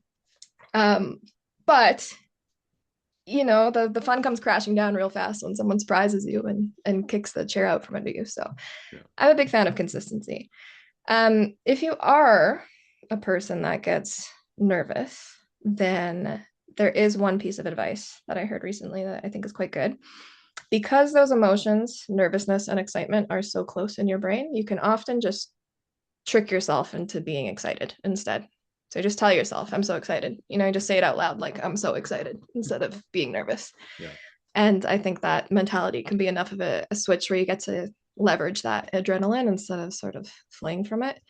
And then in terms of rituals, the one time a year, I guess I play in like 20 tournaments a year. So probably the 20 times a year that I eat McDonald's is on tournament mornings. I have chicken McMuffins. So that's my other thing. Yeah, chicken McMuffins and coffee. I actually disrupt my routine a lot on tournament days instead of sticking to it. So that's probably one of the challenges. And then if I have bad sleep, I will just load my body up with creatine. There was a study that was done recently that actually says, what was it? It was they subjected a bunch of people to sleep deprivation. And then they gave them like 20 grams of creatine. And the creatine group actually performed better on cognitive tests than the group that didn't get sleep deprived. So I use that Interesting. too. I just, yeah, 20 grams of creatine straight in, straight down the schnoz. I would have never guessed creatine. I take melatonin. Yeah, melatonin for sleep, but creatine in the morning Oh, for after you've been deprived of it. Yeah. yeah. That's wild. um, and then Tegan also asked, also, what advice can she give to other ladies who play mixed? Yeah. Man, mixed is such a hard game. Like I think you need to know what your skill set is, and then you need to find a team that needs that skill set. Um, Mixed cloth for me, I'm still trying to find the right groove, to be honest. Like I am a survivor. I've learned that. I actually started Team Canada on mixed before I played women's. And I ended up switching to women's because my game is more of a like aggressive movement heavy throw sort of game. Like I move up and down the court. My pressuring is important. And taking those shots, I find is where some of my strengths are, right? I'm not a great catcher. I find there are teams for women where if that's your strong suit, you can get by just catching. And there's nothing wrong with that. In cloth, that's huge. For me, I know my arm is more valuable than trying to make that catch and dying because it's not that I can't catch, but my chances are so much lower and the damage I'm going to do is so much higher. Yeah. Um, so it was really easy for me in women's to sort of find my place. In men's, it's yeah, I'm more of a survivor, but you also have to be able to take those opportunities, right? So just know who you're playing with and what their skill sets are and find out, yeah, how you can sort of slot in there. And honestly, I think it's gotten better, but for a long time, I found that the men underestimated a lot of the women in mixed in the US when I came down to the Premier Tour to play, right? And they just weren't, and this has changed in recent years again, but like, especially when I first started coming down to do Premier Tour games, it was just like, it was surprising that we would take the shot. And so I think that don't let people bully you off of punishing them for making mistakes, right? Like your biggest asset in mixed is that people are going to underestimate you. And so you get these opportunity shots that none of the guys are going to get, right? So if you can just be sneaky and really strategic and well placed with your shots, I think you're a huge asset. Like a girl that knows how to take advantage of those opportunities is huge because the guys are going to draw so much attention for you. Some great advice. And then next question is from Los Angeles Stat Crew. Who is her favorite member of the LASC and why? Oh, you losers. Uh, Dustin, because he helps me get my contract signed. No, I don't know. I love you all. I love you all. I think I was reflecting, I was doing a little bit of a New Year's resolution reflection exercise, which I still haven't finished. So clearly my resolution wasn't like complete tasks that you start, Yeah. ADHD brain, Megan. But it was like reflect on the people that you talk to the most or like relationships that you have started this year or something like that. And I think I talk to those three gentlemen more than pretty much anybody else on the planet lately. So yeah, it's been great to have sort of the hive mind, we call it, a little bit of the moral support, the sounding board to sort of bounce ideas back and forth off of. And we've all helped each other. It's a great sort of support group at times. So I can't pick a favorite child out loud. Out loud. Yeah. What a great answer. No politics. um, Next question is from Hope. Couple questions. First question from Hope is: do you think there are sport infrastructure items such as streaming services, Dodgeball Live, and tournament management, Dodgeball Hub, that are still needed for the sport to grow? If so, what do you think they are? I hope. Uh yeah, there's tons of stuff, man. At the end of the day, like we have had people at times go like, "Hey, I've got some money. What do you guys need?" Which is lovely, but it's never like I have $50,000. It's like, I'll throw you like $800. Um, which please, like if you want to give us $800, you can give us $800. You've got to buy me a coffee thing on our website, you can go dump it. Like if you just burn in a hole in your pocket, go for it. But the problem is the stuff that we would really need money for isn't like a few $100 sort of thing, right? Like we had one of our streaming rigs get fried because of humidity, and then we had like in record time the community came together to help us buy the laptop that I am talking to you now on. So thank you.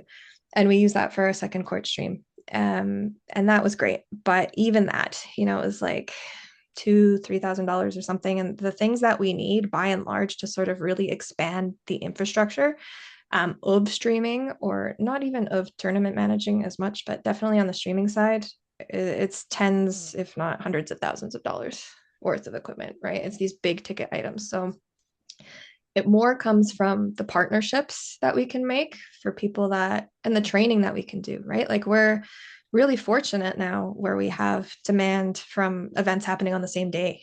And so we're starting to get to the point where like we have multiple people we can reach out to, but it's more like being able to pay people. Cause like, again, I don't want to circle back to this all over again, but like we are taking a slave wage for what we do. And so hiring a professional off the street at our rate is not going to work.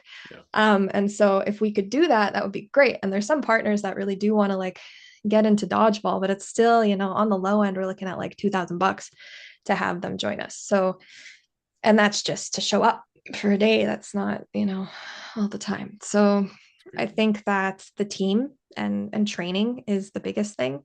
But in terms of like if we were to make another like tool, I do think that like realistically, I hate to say this and Mitch is going to be so mad, but like I think the replay review and some sort of challenge system probably is needed once we get the footage infrastructure and the ability to film 4K. I think the quality, if we could stream 4K more regularly, would be big for sponsors and for getting it televised. And we do have some broadcast interest.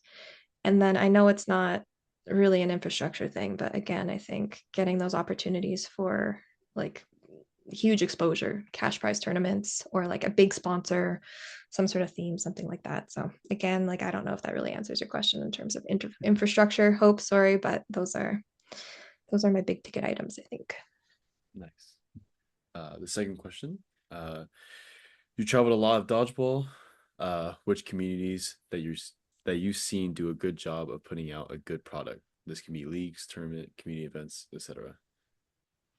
Yeah. I think I really was impressed with API this past year. So Rob and Simon got to run that sort of from Simon's home country for once. And, they were really in charge of the logistics. And Rob, like despite some hiccups, they were so minimal, right? Like for such a massive tournament, a tournament of that size with that many players from all over the world, to run that smoothly was super, super impressive.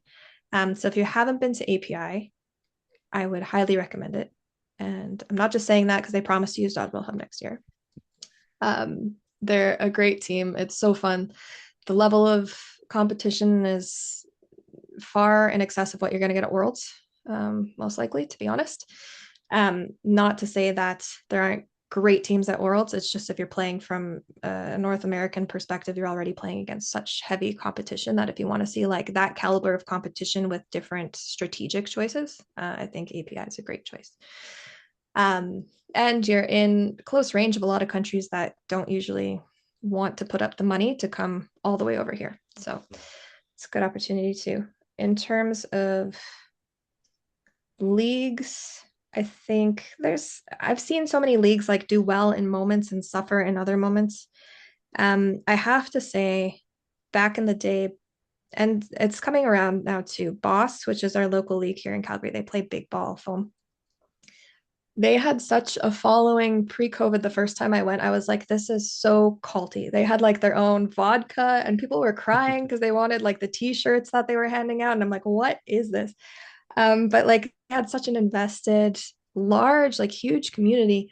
And then COVID came and it just sort of like it did what it did to all leagues, right? And they're starting to bounce back now too. But I think they do a really good job of running it. They do a really good job of, they've got 3 nights a week, which is great.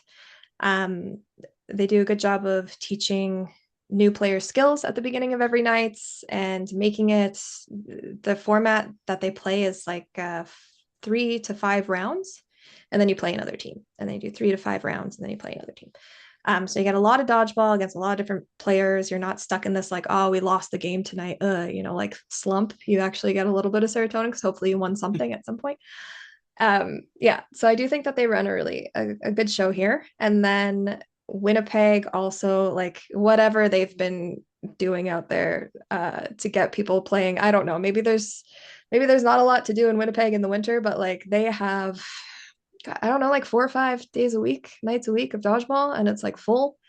The caliber is great, the competition level is great, the community is great. So yeah, I would definitely look to those two for just community stuff around here. And I haven't done too much in the States in terms of just drop-ins. I'd like to do a little bit more. But yeah, API is probably my top tournaments. And then Quebec Cup also does a phenomenal job. Max actually started Quebec Cup the first year and then moved away off to BC, and it's just gotten better and better ever since. They have a really good team over there. It always runs flawlessly. Level of competition's great. Venue changed this year, but I heard it was fantastic. The stream quality is fantastic. People will try to speak English for you, even if they only speak French. So don't be intimidated by that. Yeah. And of course, Quebec City is just beautiful. So if you need a reason to visit, Dodgeball is a great one. Nice. Third question. Dodgeball Hub recently came out with player power rankings based on team performance at tournaments using the hub. Are there any other features you'd like to see with the hub in the future? Yeah, I feel like I've gotten this quite a bit, so I won't beat this dead horse too much. But in regards to the rankings, ultimately we'd like to tighten that up a little bit so it's more player specific. Might look at implementing some. Actually, one thing I haven't touched on that the rankings will feed into is a draft option. So there's a lot of draft tournaments. People often complain, like these pools suck. This team sucks. How are you doing the draft? This is very subjective. This is not subjective enough. And so hopefully these rankings will help draft tournaments draft their teams a little bit more evenly. And then ultimately, we should be able to do a team ELO ranking as well. That's something that's been requested by Dustin. So we're looking at implementing that for him just in case, they ever want to use Dodgeball Hub for registrations. So he's going to trial that for us. Yeah, so team-based ELO I think would be good too, just for setting your pools up and making sure they're even. And that's something to point out, right? We often run into like, even if you're doing evenly matched teams, you have these players from the same areas that are playing each other. And it sucks when you go to like Toronto or to nationals or worlds and you're like, worlds not so much, but you're going to be playing against the same teams that you see all the time. And so this would at least give you like equally matched teams to swap out with, right, for regions. Yeah. Nice. Fourth question. Fun question. Top 5 jerseys designs you've seen and or worn. Ooh. Well, I'm partial to our Z jerseys. We get a lot of compliments on this one. They kind of look like pajamas, but they're very Canadian. I'd like to get some. Yeah. I'd like to get some jorts, some like jean shorts, like spandex. We talked about doing that. Up our Canadian game. Although we were too Canadian to go to the thing this year, so maybe we need to dial it back a notch. Yes, I think it's up there. I really like the tempo jerseys, actually. If you remember those. Brandon was supposed to get me one of those, but he forgot, so I didn't forget. Yeah, I dig those ones a lot. I liked the finesse ones as well, like the gooey like paint. Oh yeah, the drip ones. Yeah, or it was like purpley metallic paint. I think Marjan might have done those ones. They were pretty slick. What else we got? I'm sure I'm gonna forget like a wonderful one. I actually like the black and rainbow to rainbow thunder ones along the same lines as the finesse ones are pretty good too. Uh, and there's been some like more simple ones that I'd liked. I think the like the pink Saiyan Elite ones were pretty rad. Sent to those. You guys on the Outsiders, you've had a few renditions. Yeah. That's pretty classic. Not too mad at them. I think that's most of them. I will say, like, if a good team asked me to play and their jersey was trash, I would probably say no. So there's, Nice. yeah, Look step your good, play jersey good. game up. Yeah. And I then also liked our, we did a Waffle House umami jersey once because we brought a bunch of the Atlanta boys to come play with us, and mhm, that was a pretty good one too. Yeah. dope. And then fifth, not so question. Miss you, hope, or miss you, hope you're doing good. No. Right. And then next questions, a couple questions from Justin Thomas.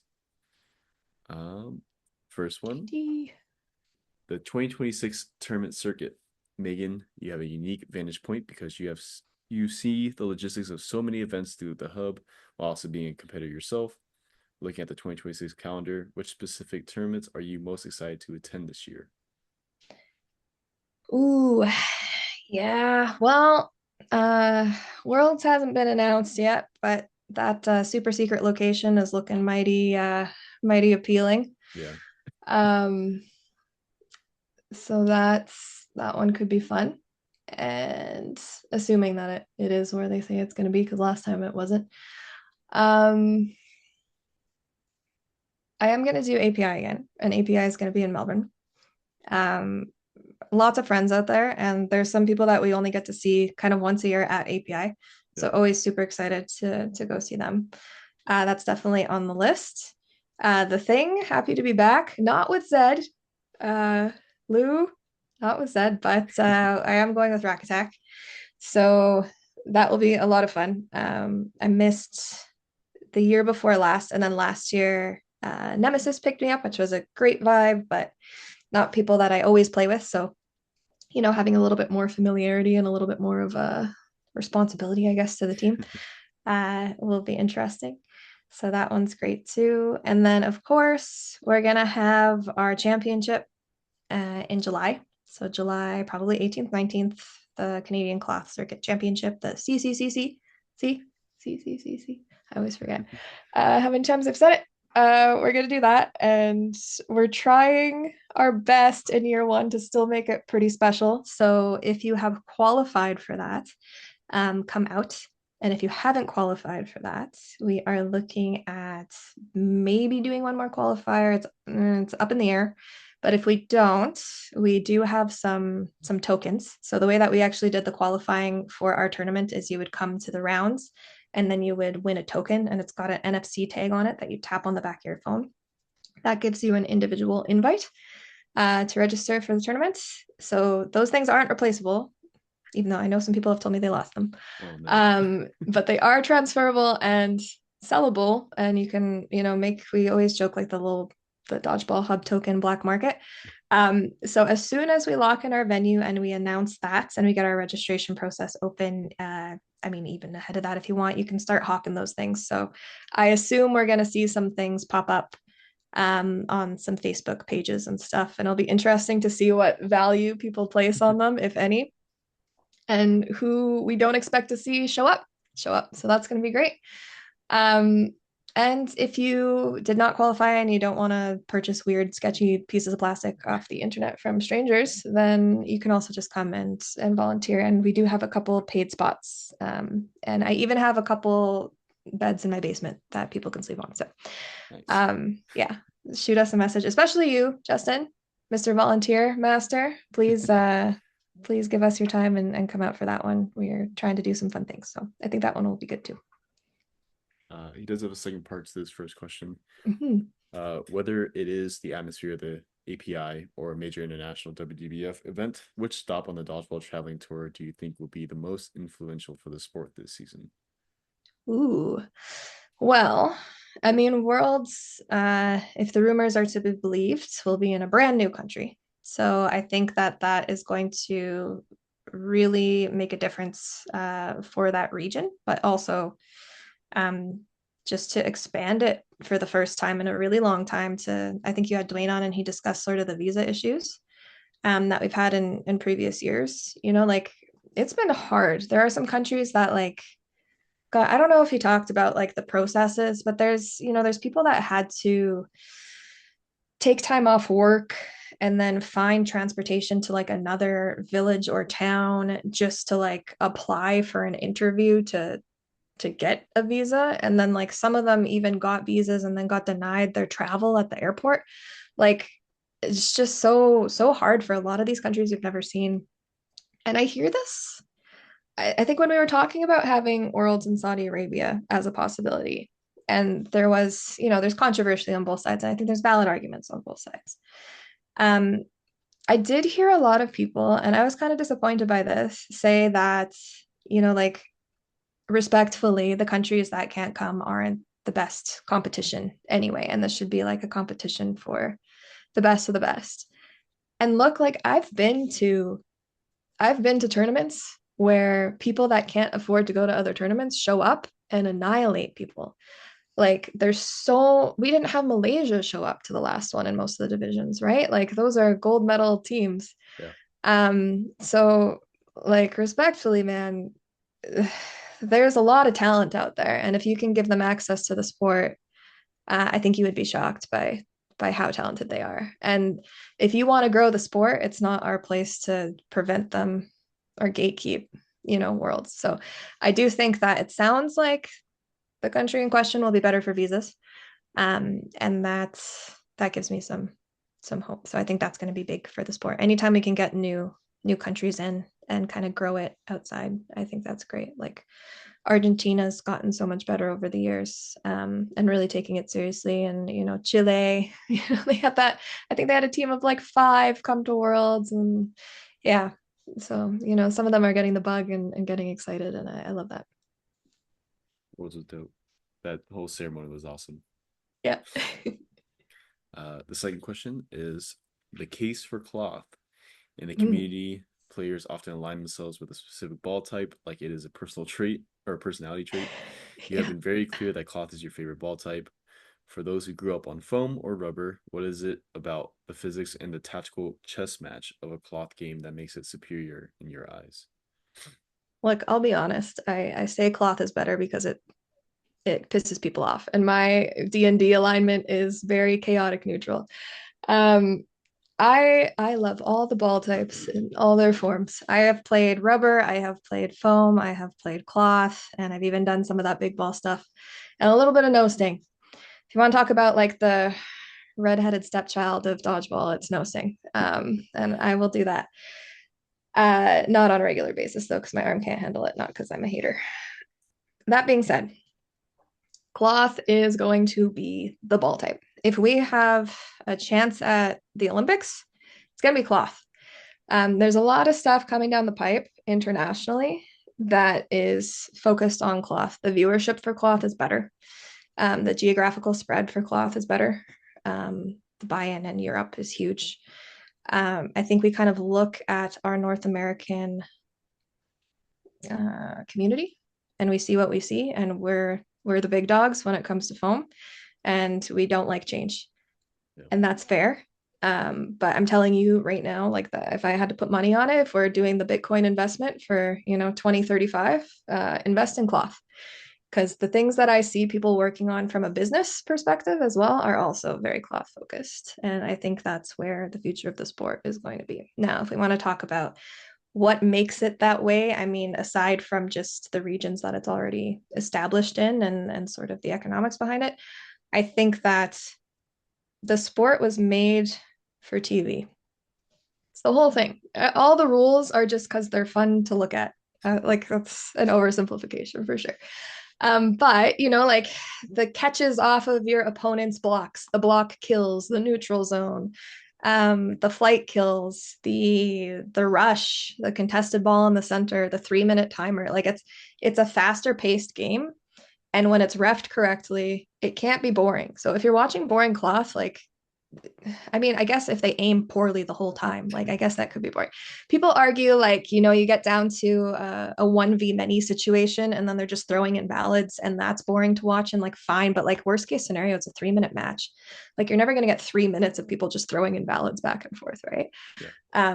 And I've seen people get called for invalids all the time. I know you don't always do it here, but it's like it's a big penalty. You get the fuck off the court if you throw an invalid in Europe, right? So Yeah. yeah, just the game is frenetic, it's fast, it's tricky. There's different ways to get out of scenarios. Like the end game in cloth is so unique in that you can turn things around so often, and especially if you have a team that's just a little bit more patient versus a team that wants to throw a little bit too much. Like I've seen such swings in the last like 5 seconds. I've lost games.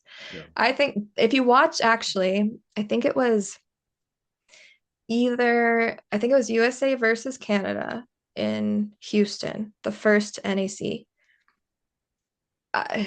We all watched that game back and we're like, just don't throw, just don't throw because we're up for so many points and we just lose it in the last 2 seconds throwing catches, right? Because they're all phenomenal catchers. So yeah, hopefully that answers your question. It's very entertaining. It's an entertaining game.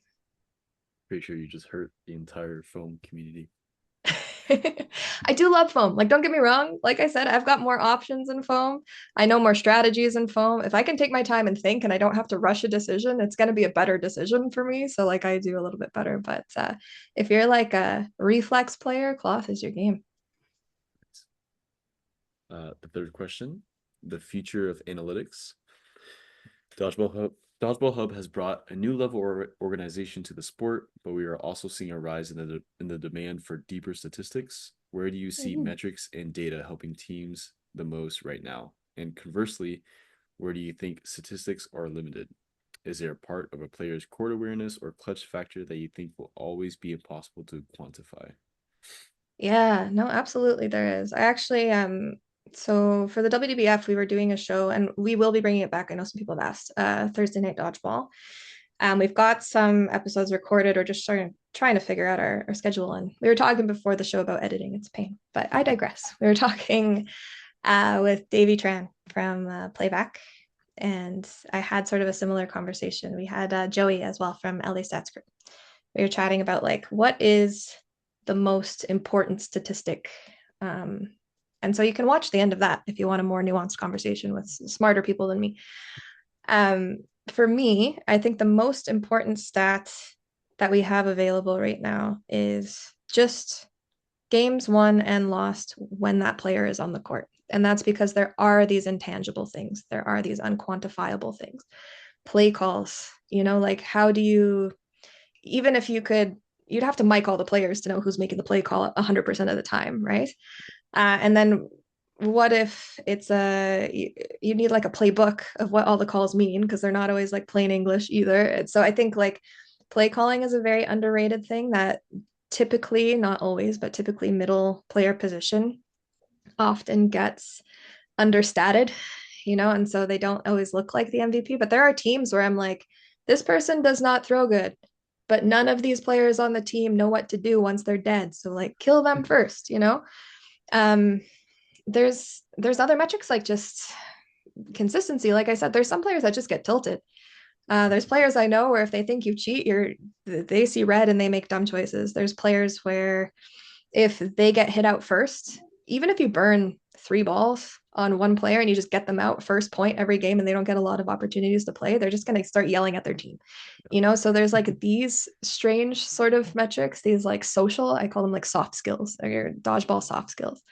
I don't think those are always measured super well. And then in cloth, there's also these other things that are hard to quantify, like intention behind a throw. So are you trying to throw on target or are you trying to throw an invalid? Um, so that's a little bit complicated too.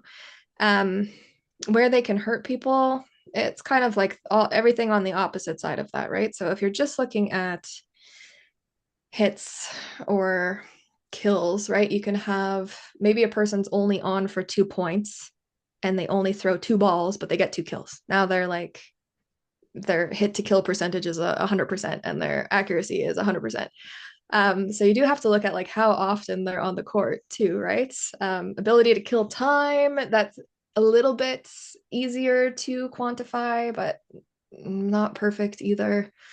I just worry that when people start stat farming, it's a lot like when they start clip farming. They just do too much for the number, and then it ends up hurting their team in the long run. So I do think that's the detriment to stats, is not playing enough of a team game. And the stats that are hard to quantify often are those sort of like mechanics of teamwork, you know. Yeah, definitely sounds like a deep, deep wormhole that you can Yeah. get into. And everyone has a different opinion on how you should do stats. Don't get me started. Like, Yeah. you know. That's probably very impossible to do. And the fourth question, the evolution of the hub.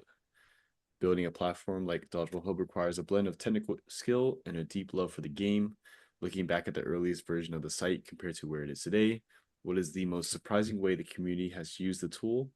If you had a magic wand, it could automate one more difficult aspect of the Dodgeball world. What would it be? That's Those two-part are question. good. It's a good two-part question.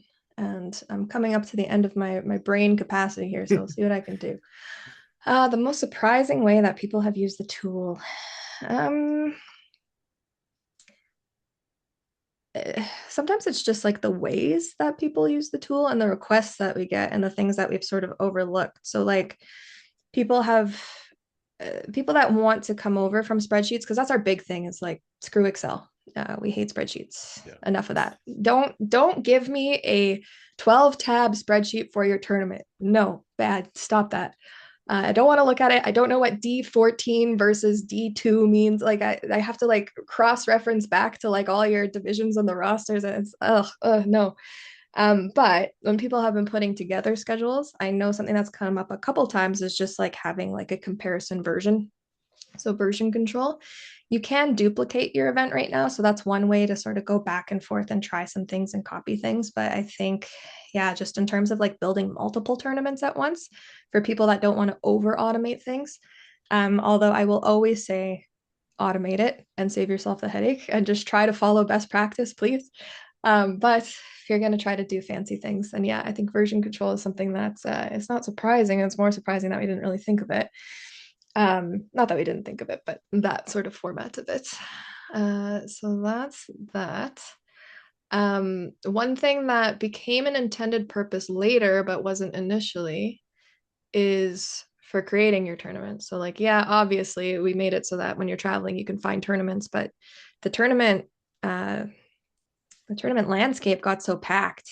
And I think that's actually what was surprising, is like, I don't know if there's just more tournaments now or if people are just adding more tournaments to the hub, but it feels very competitive all of a sudden. Like there's no free weekends unless you're doing like Christmas that you can plan a tournament. There's going to be another tournament happening. Yeah. So people using that to plan their own tournaments is really refreshing to see.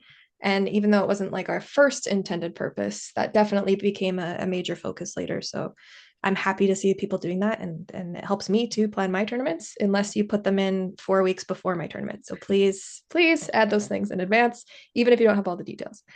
Um, so yeah, I don't know if that's a good enough question for surprising ways the community has used it. Um, I'm sure there's something else that will come to mind, and I'm gonna think of it later and as I'm falling asleep and then not be able to sleep. Uh, and then a magic wand. What was the what was the second part of that question?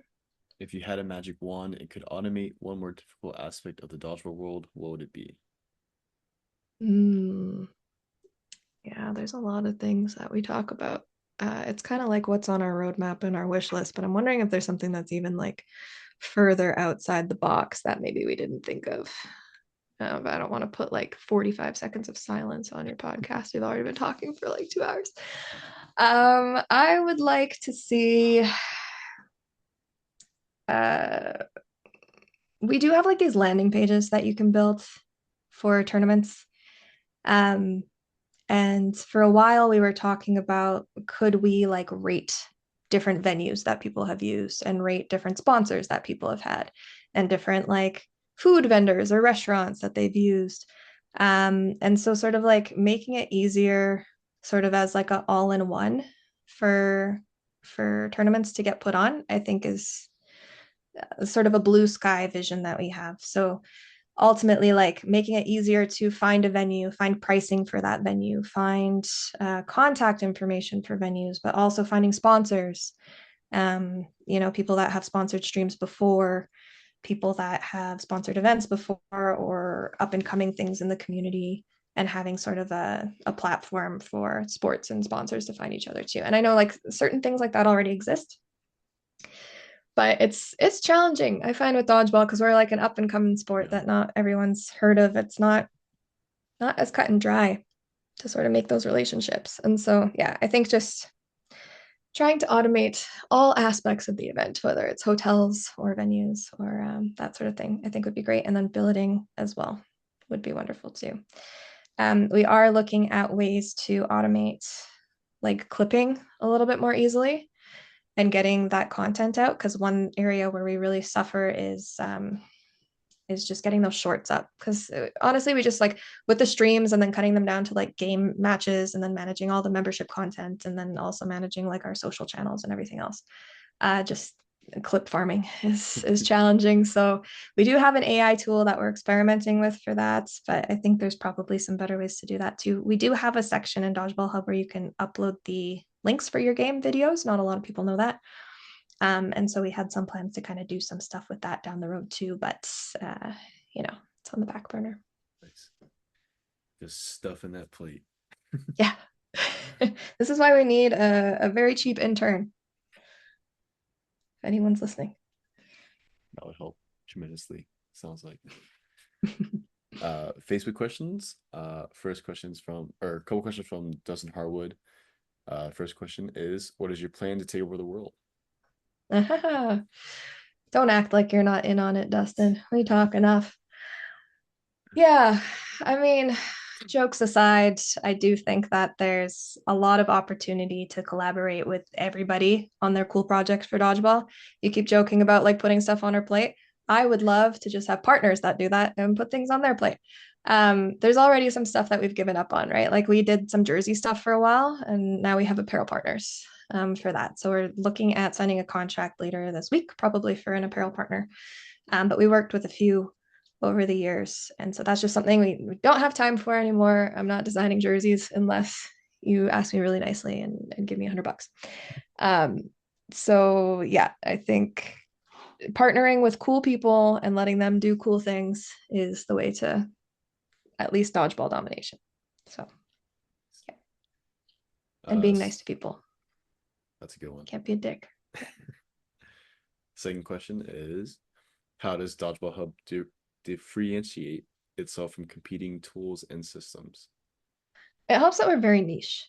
It helps that we're very niche, and Max is I've worked with a lot of developers um in my life prior to meeting him, and like Max is the first person to tell you I will shit on him if he's bad at something. I do not just throw out compliments. That's not our type of relationship. Um he's honestly like in the upper echelon of developers. So um, he helps for sure. But aside from the niche and the coding talent of it all, we're extremely responsive. We get great feedback from everybody on that. I'm either at an event or Max is on call for the events. Even if the event's on the other side of the world, we're setting up alarms just to make sure everything goes right, just to make sure that they're not crashing our servers right before playoffs, and we don't have to upgrade something in Australia. So yeah, I think the availability to us is huge. And again, like, yeah, we're willing to collaborate with pretty much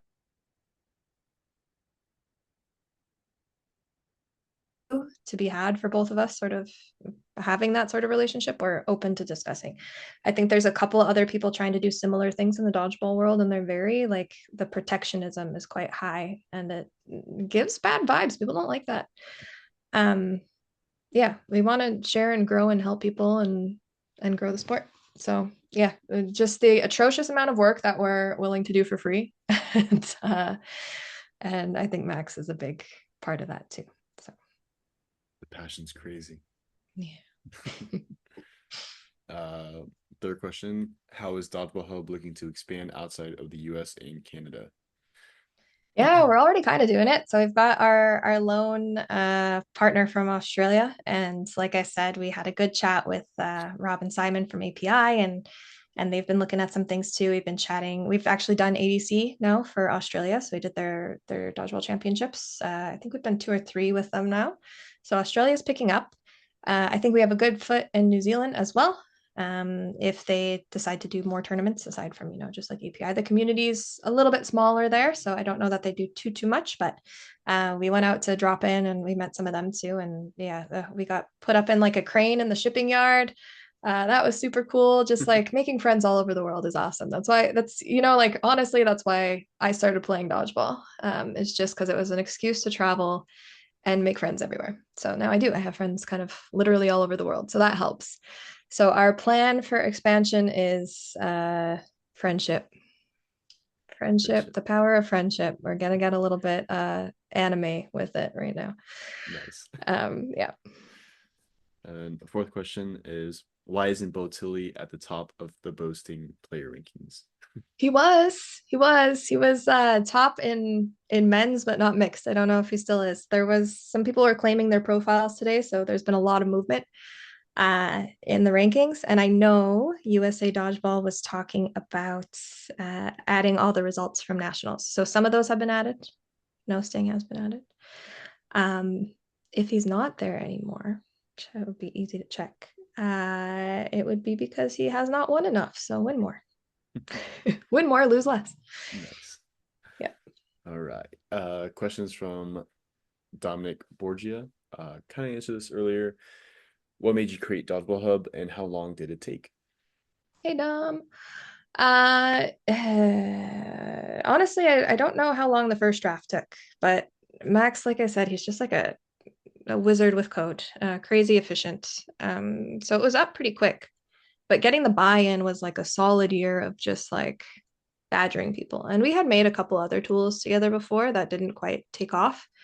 And I think we sort of share an impatience together. And so I was trying to sort of, because I've been in a few companies, startups, and sort of seen the progress and what a trajectory of success actually looks like. I was trying to talk him off the ledge for quitting for a long time. He's basically like, look, if we don't make $1 in 3 months, then I'm out. And I'm like, no, you're going to have to wait probably for like a year for us to make any money.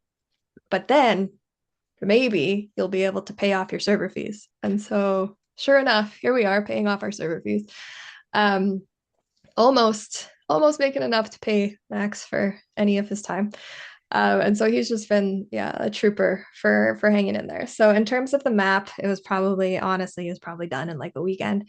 But getting the actual buy-in and doing the marketing and like badgering all my friends and being annoying on every post where someone's like, "Where's dodgeball in Los Angeles?" That was like a year of solid work before there was sort of that critical mass where it snowballed, and now people do some of the work for us. And then the tournament planner took him a few months, I think, to get the MVP, the initial pros product out there, and then lots of training and testing and back and forth and giving it away for free. And we only just started charging for it. It's been less than a year that we charged for it, so coming up on our 1 year. You guys have come so far. Just imagine how much money you guys would make if you guys just slapped a bunch of ads on the website, though. We were talking about it, but like we don't want to.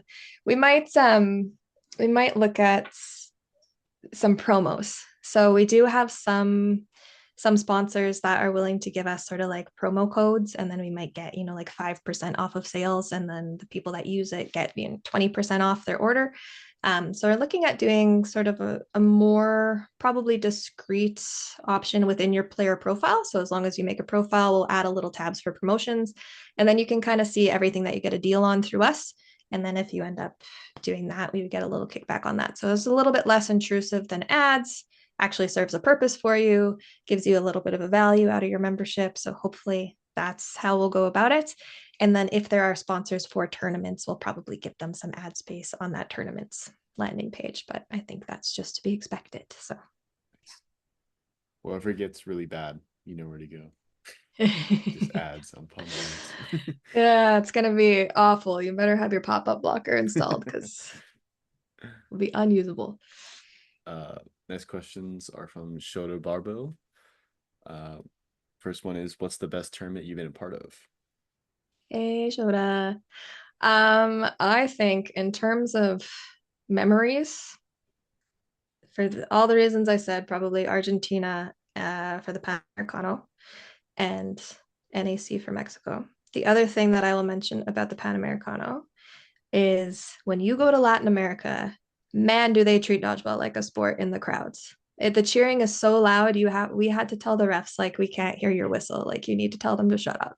So like Yeah. they're like conducting the crowds to stop cheering, and they were bringing drums. Everyone had a cheer. Except Canada, and we were trying to find cheers, and then we ended up doing some like Shania Twain. We also did a Nickelback cover with cloth lyrics that I will not harm your viewers with, Interesting. but yeah. So I think that's great. And then API is always a good time, and Quebec Cup. And then in terms of like personal achievements, uh, that one provincial tournament where Ractac didn't qualify, they actually didn't qualify because I closed a 1v5 to push us into overtime, and then we won that overtime. So that was like one of the more like, because the team didn't really expect to make it. It was a new-ish sort of roster. Um, just being able to like be responsible for their success in a small way, I think was a big thing for me. And then I also had a 1v6 at the NEC in our bronze match. So that was kind of cool too. So from Nice. a personal standpoint, maybe those two. Yeah. And then the second question is, what's something you use from other tournaments to help your tournaments? Oh, there's a lot of things we use from other tournaments. I think any good tournament is chatting with Lou and his team over in Seattle about how they run the thing. Um, Even before they started using Dodgeball Hub, it was a pretty well-oiled sort of machine. They they have a lot of people from the community that they reach out to make sure that they're sort of doing soundboarding their ideas. They put a lot of work into their pools and their invitations. Yeah, see, I'm still saying nice things even though we don't get to go. So that should say something. So yeah, I think it's not a specific thing, but I think if there are tournaments that are well run, you should reach out. Um, and then in terms of things we've done, I can't name a specific tournament, but there's definitely been a lot of tournaments we've gone to where we've gone, this was crap. Let's make sure that we build this into the hub so it's harder to make this mistake. This was really good. Let's make sure that we sort of evangelize this technique that we've sort of built in, right? So, for example, we see a lot of tournaments go over time because they don't do break times that are long enough. So they'll do like a 5 minute break and then they have an overtime, and all of a sudden they're behind schedule, or they're not using a global clock. I mean, you can't always use a global clock, but if you can, I think that's a great method to keeping your tournaments on time, is just keeping all the sets going at the same time for round robin. Um, there's been some fun stuff we've seen for stream that we definitely want to do. So there's always stuff that we're picking up for that, whether it's, like a method for player interviews or camera angles, or yeah, just kind of all kinds of stuff. Getting over those nets, that's always a challenge. Yeah, Yeah. trying not to get a back of the net thing. I've had streams where, Mitch wasn't there, and we'll just try to do something just local that doesn't matter that much. And yeah, I'll give up. I'm like, I don't know. Like he has so many backup plans, backups on backups on backups, that we've definitely seen some folks find creative solutions around that. One of the contractors that we use sometimes has like this little like telescope ladder that folds up into like nothing. And he Yeah. just like, yeah. Anyway, yeah, it's not a single like technique or infrastructure or cool thing that they do, but we steal a little bit of everything if I think it's a good idea. So Nice. yeah. And then his last question is, what is your fave dodgeball memory? Can I answer that? Yeah, I think there's been a few there. Again, like Panamericana was huge just for the core memories that everyone formed. There were some really big friendships that happened there, some funny moments. NAC just for reigniting my love and excitement for the sports and my hope. Because I think I just surround myself with a lot of old jaded people like me. Like Max has taken his year off, and then you see like the sparkling young eyes of people that are hopeful for their future. And yeah, that was nice. It was nice to see. So yeah, I think those are probably some of them. And then like honestly, it's stupid and cliche, but it's the friends that you make along the way. Like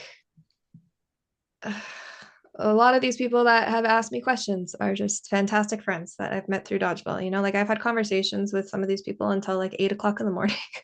like, so if you find me at an after party, which is pretty rare these days because I don't usually go to them, um, you're finding me in my element when it's like 2 a.m. and I've been having a conversation with like 1 to 4 people for like 5 hours. Like I like those deep conversations and getting to know people one on one or 1v, small groups. So, yeah. Yeah, those are always core memories for sure. Mm-hmm. Next question is from Munchie Avila. How has it been producing Thursday Night Dodgeball, and what is your vision for it in 2026? Hi, friend. Yeah, Munchie was there for a couple core memories too. I I want to do more. The thing that takes up most of my time more than anything that we do, period, is editing video. So I don't just do Thursday Night Dodgeball, but I also manage a little bit of work for the WDBF, and then I help Dodgeball.live as well, obviously. And then we make all of our fun promotional videos that I think I give them like a C-, and I'm like, good enough. Let's throw it on the internet. Because I think our brand is very much sort of, it's like Megan and Max meets Ryan Reynolds. It's just like the sarcastic, sort of like dry, whatever humor, and good enough is a meme in itself. So if we're memeing, we're winning. So I can get away with that. But then we have to do this sort of like more polished stuff when it comes to the WDBF. And there's some episodes where I'm like, it'll air and I'll have missed something. And then I like pull it off the air and I spend like 5 more hours editing it and then I put it back up. Um, and I just the editing is a grind. So my vision for the future, we are actually talking to some partners that want to do some content, including maybe some streaming.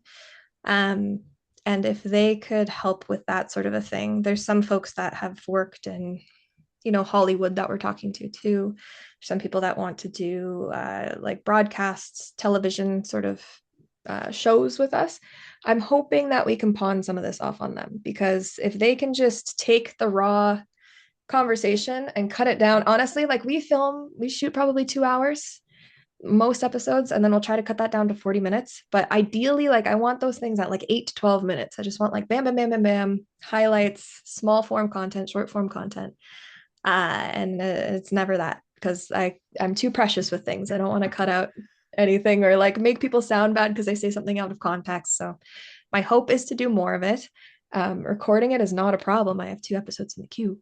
It's the editing that is the problem. So our plan is probably to release, like 3 or 4 episodes a season, then take a few weeks off. And if we can get some folks chiming in for that more, then we'd like to do that more. And the episodes should follow the tournament season a little bit more. So our goal will be, like we'll show last year's API before this API. And then if there's a team, if we're doing Premier Tour, maybe Outsiders versus Shred. Maybe they played each other in the final at the last tournament. We'll show that last game and then we'll hype them up for the next tournament. And then the goal is to ultimately drive more traffic to those live streams too, and to try to like build this narrative around like who the players are and what the rivalries are and why you should care about this match and not just making it, like here's a 40-minute stream of these people throwing balls at each other. Yeah. Yeah, it's all about the story. Yeah, exactly. Next question is from Alex Young. Couple questions. What advice would you give to young girls or women who love dodgeball and want to be more competitive? Oh, yeah. Just like it depends on your community, right? Like it depends what you're dealing with. I think it can be hard sometimes finding the right team when you're in a community where there's just not that much going on, right? Like I know in Atlanta they've got two girls that play dodgeball. And honestly, like if that's what you've got to work with and you're playing against the boys, you're gonna get pretty good pretty fast. I think training yourselves against the guys, as long as you can protect your head, is great. And there's nothing wrong with that. I do think there's something to be said for like the change up effect. So if you're used to playing against like really fast throws, then when you come to play against women, you might actually catch less because you're used to the timings just like thrown off, right? Yeah. Um, and it is a different game. It's a different game. It's not a harder game necessarily, but it's different. And so just kind of acknowledging that. I think again, it just comes out to like traveling and finding your people, um, that you can try to slot on different teams, try to learn different strategies. It's the same advice I would give guys. The nice thing about being a girl is, especially in mixed, you're in demand a lot more. So you can get on some pretty competitive teams and you can play against some pretty competitive teams. Um, and I know some guys are just trying to find teams for premier tour stops that get sold out, and it's a grind, right? So like that's one thing that can definitely work to your advantage. It's the same in Canada too. I assume it's the same over most of the planet, unfortunately. So hopefully we get more girls out. And then yeah, like everything I said to the earlier point too around like playing your role, finding what that is if you're playing mixed, but like play mixed, play women's, play whatever you can play. Um, there was something else. Oh, I will say, like, in my experience for a long time, I only played mixed because I had a really hard time with some of the clickiness that can come with girls, that can come with the community. Um, and I think what I've sort of learned, not just in dodgeball, but as my time on this earth as a human, um, is that everyone has sort of got a reason why they are the way they are. And if you can put the work into empathizing with people or understanding their origin story or getting to know them, if there is sort of that interpersonal element that's keeping you from playing, try to take some time and put some effort into figuring out a little bit more about those people. Oftentimes, you'll find people can be a little bit like catty on court, or if you're a guy, same douchey on court. And they're different people off court. And there are some people that are like, nah, you know what, fuck you. If you're gonna be a dick to me on the court, then I don't like you as a person, full stop. And I do think you have to. I think I kind of tainted my reputation when I was young and very hot-headed too, because I was a little bit like fiery on court. And then it took me a long time to sort of like the community remembers, right? So just try to be a nice person, try to simmer down depending on your like where you're at in your like age and your mental health. Just know that that does impact you a little bit later. And if you're seeing other people that are maybe exhibiting those traits, try to give them a little bit of grace, try to get to know people because I think they'll surprise you and you're going to find those ins. Dwayne posted something once, Dwayne Wazinski. It was like the best thing you could do for your career is to find advocates. And I think that's true. So, just get out there, meet people, be nice to them, make friends. And even if you can't play with them, they'll point you towards someone you can play with and can improve with. And then, yeah, just don't let anybody tell you you can or can't play a role. If you're in a league where guys are ripping balls out of your hand, then that's not for you. So, Yeah, sure. And then the second part of the question is, are there any women players or teams you think deserve more recognition right now? are there any which players? Sorry. Are there any women players or teams you think deserve more Mm. recognition right now? Women's players or teams? Always. I think there's a lot of underrated players. I'm just trying to think of who comes to mind. Uh, I have to shout out Erin Elsner.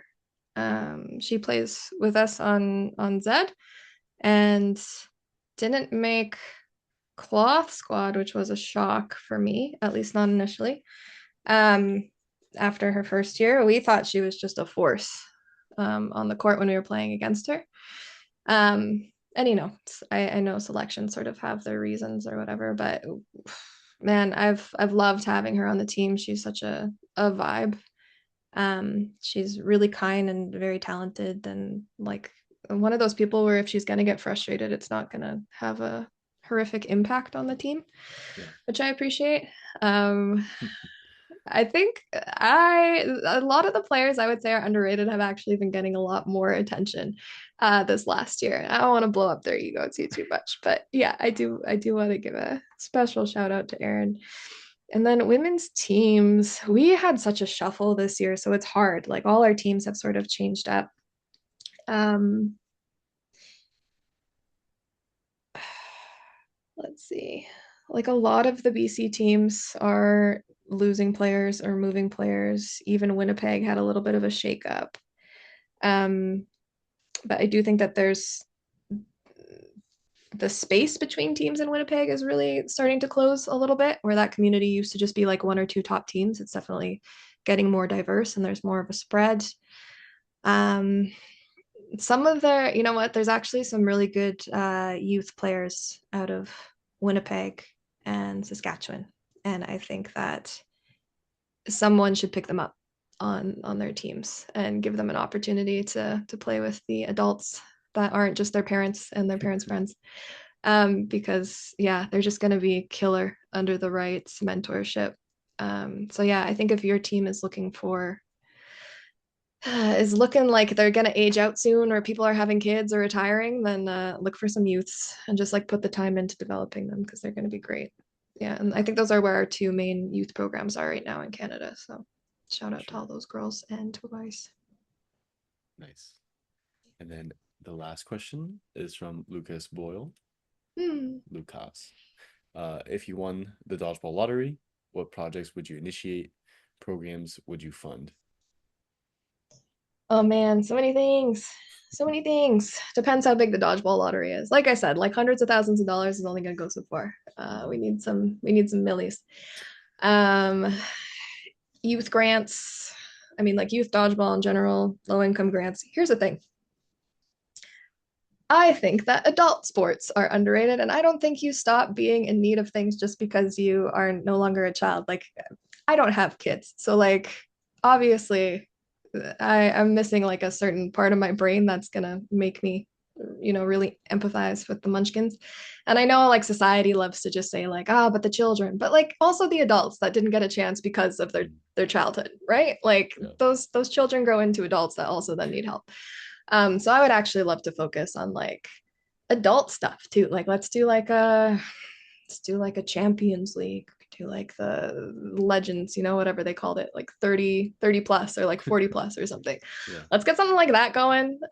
So people can age out in grace and still make some bank on some cash prizes. But also youth. Youth is important. All that EDI focus stuff, all the marginalized communities, I think is important. That's where you're going to find a lot of players, right? Is people that don't have the community. You're offering community to people. It's we're in a generation that isn't very religious, and I grew up also not religious, but where a lot of people sort of had the church historically, they now have nothing, or they have sports, and so like dodgeball is sort of that community for a lot of people. And I think, yeah, offering that to more people it would do a lot of good for the world. Um, Not to get too altruistic. And then of course those cash prize tournaments. I want money on the line. I want to invest some of that so that we keep having money on the line. And then I want to grow it and I want to make very, very cool things. And I want to be shooting in 4K. I want to do like what's the Mr. Beast? It's not Beast Wars, whatever his show is that he's got with like the 200 cameras that are filming everyone at all times and like all the Oh, angles and doing yeah, 4K. Like yeah. I would love to do like a think Red Bull, like all the Red Bull events. Let's just get it super well produced and fun to watch and add all the bonuses and do these conferences and get together and like do the summer camp, do the adult summer camp. There's a million and one things, but it's mostly about honestly these events and community building through the events more so than it is about building another tool. There's other tools we can build, but I just pay people, make the sport more appealing, and get the sport out there more. And it's so like it blows my mind that people don't watch dodgeball more. Like if I'm watching a sport for the first time and it's like, hey, this is ringette, and I'm like, I know nothing about ringette. They have more viewers than we do. We hit people in the face with balls. We like jump across the line and do like spin flips and like showed us jumping out of the court and like tipping a ball out and like Eli's in the crowd and like man, I don't know. It's bananas to me that we don't have more viewers. So I think we just need to get it out there more at the end of the day. And I think if more people knew it existed and we could draw a little bit more new blood in there, we'd be great. So I would fund all the things that would do all those things. I would have Nice. too much on my plate until I die. We need whatever pickleball got, how they Yeah, well, exploded. pickleball has the old white rich tennis players. That's why, because they can't play tennis anymore. So they put their stupid amounts of money into pickleball because you can play that till you die. Then dodgeball, the longevity is not quite there. So, but maybe if we're all 60 in a 60 plus league, we can get there. That would be wild. But that's all the crowdsource questions. Any last remarks or shout outs you want to throw out there? And I think I've talked so much. Thank you. If you've made it through this whole thing, send me a DM because I'm curious. You should also send me your analytics. Tell me how many people actually listen to this thing because this is long. If I said anything to offend anybody, I am so sorry. If I talk too much, I am so sorry. And shout out to everybody at Pavi and Max and Ben and Rosie and Mitch. Shout out LA Stats Crew. Shout out Playback Review. Shout out API crew. Shout out all my friends in Argentina and Mexico. Oh, Munchie. I also didn't, yeah, Munchie, you too. So many people, all my friends everywhere.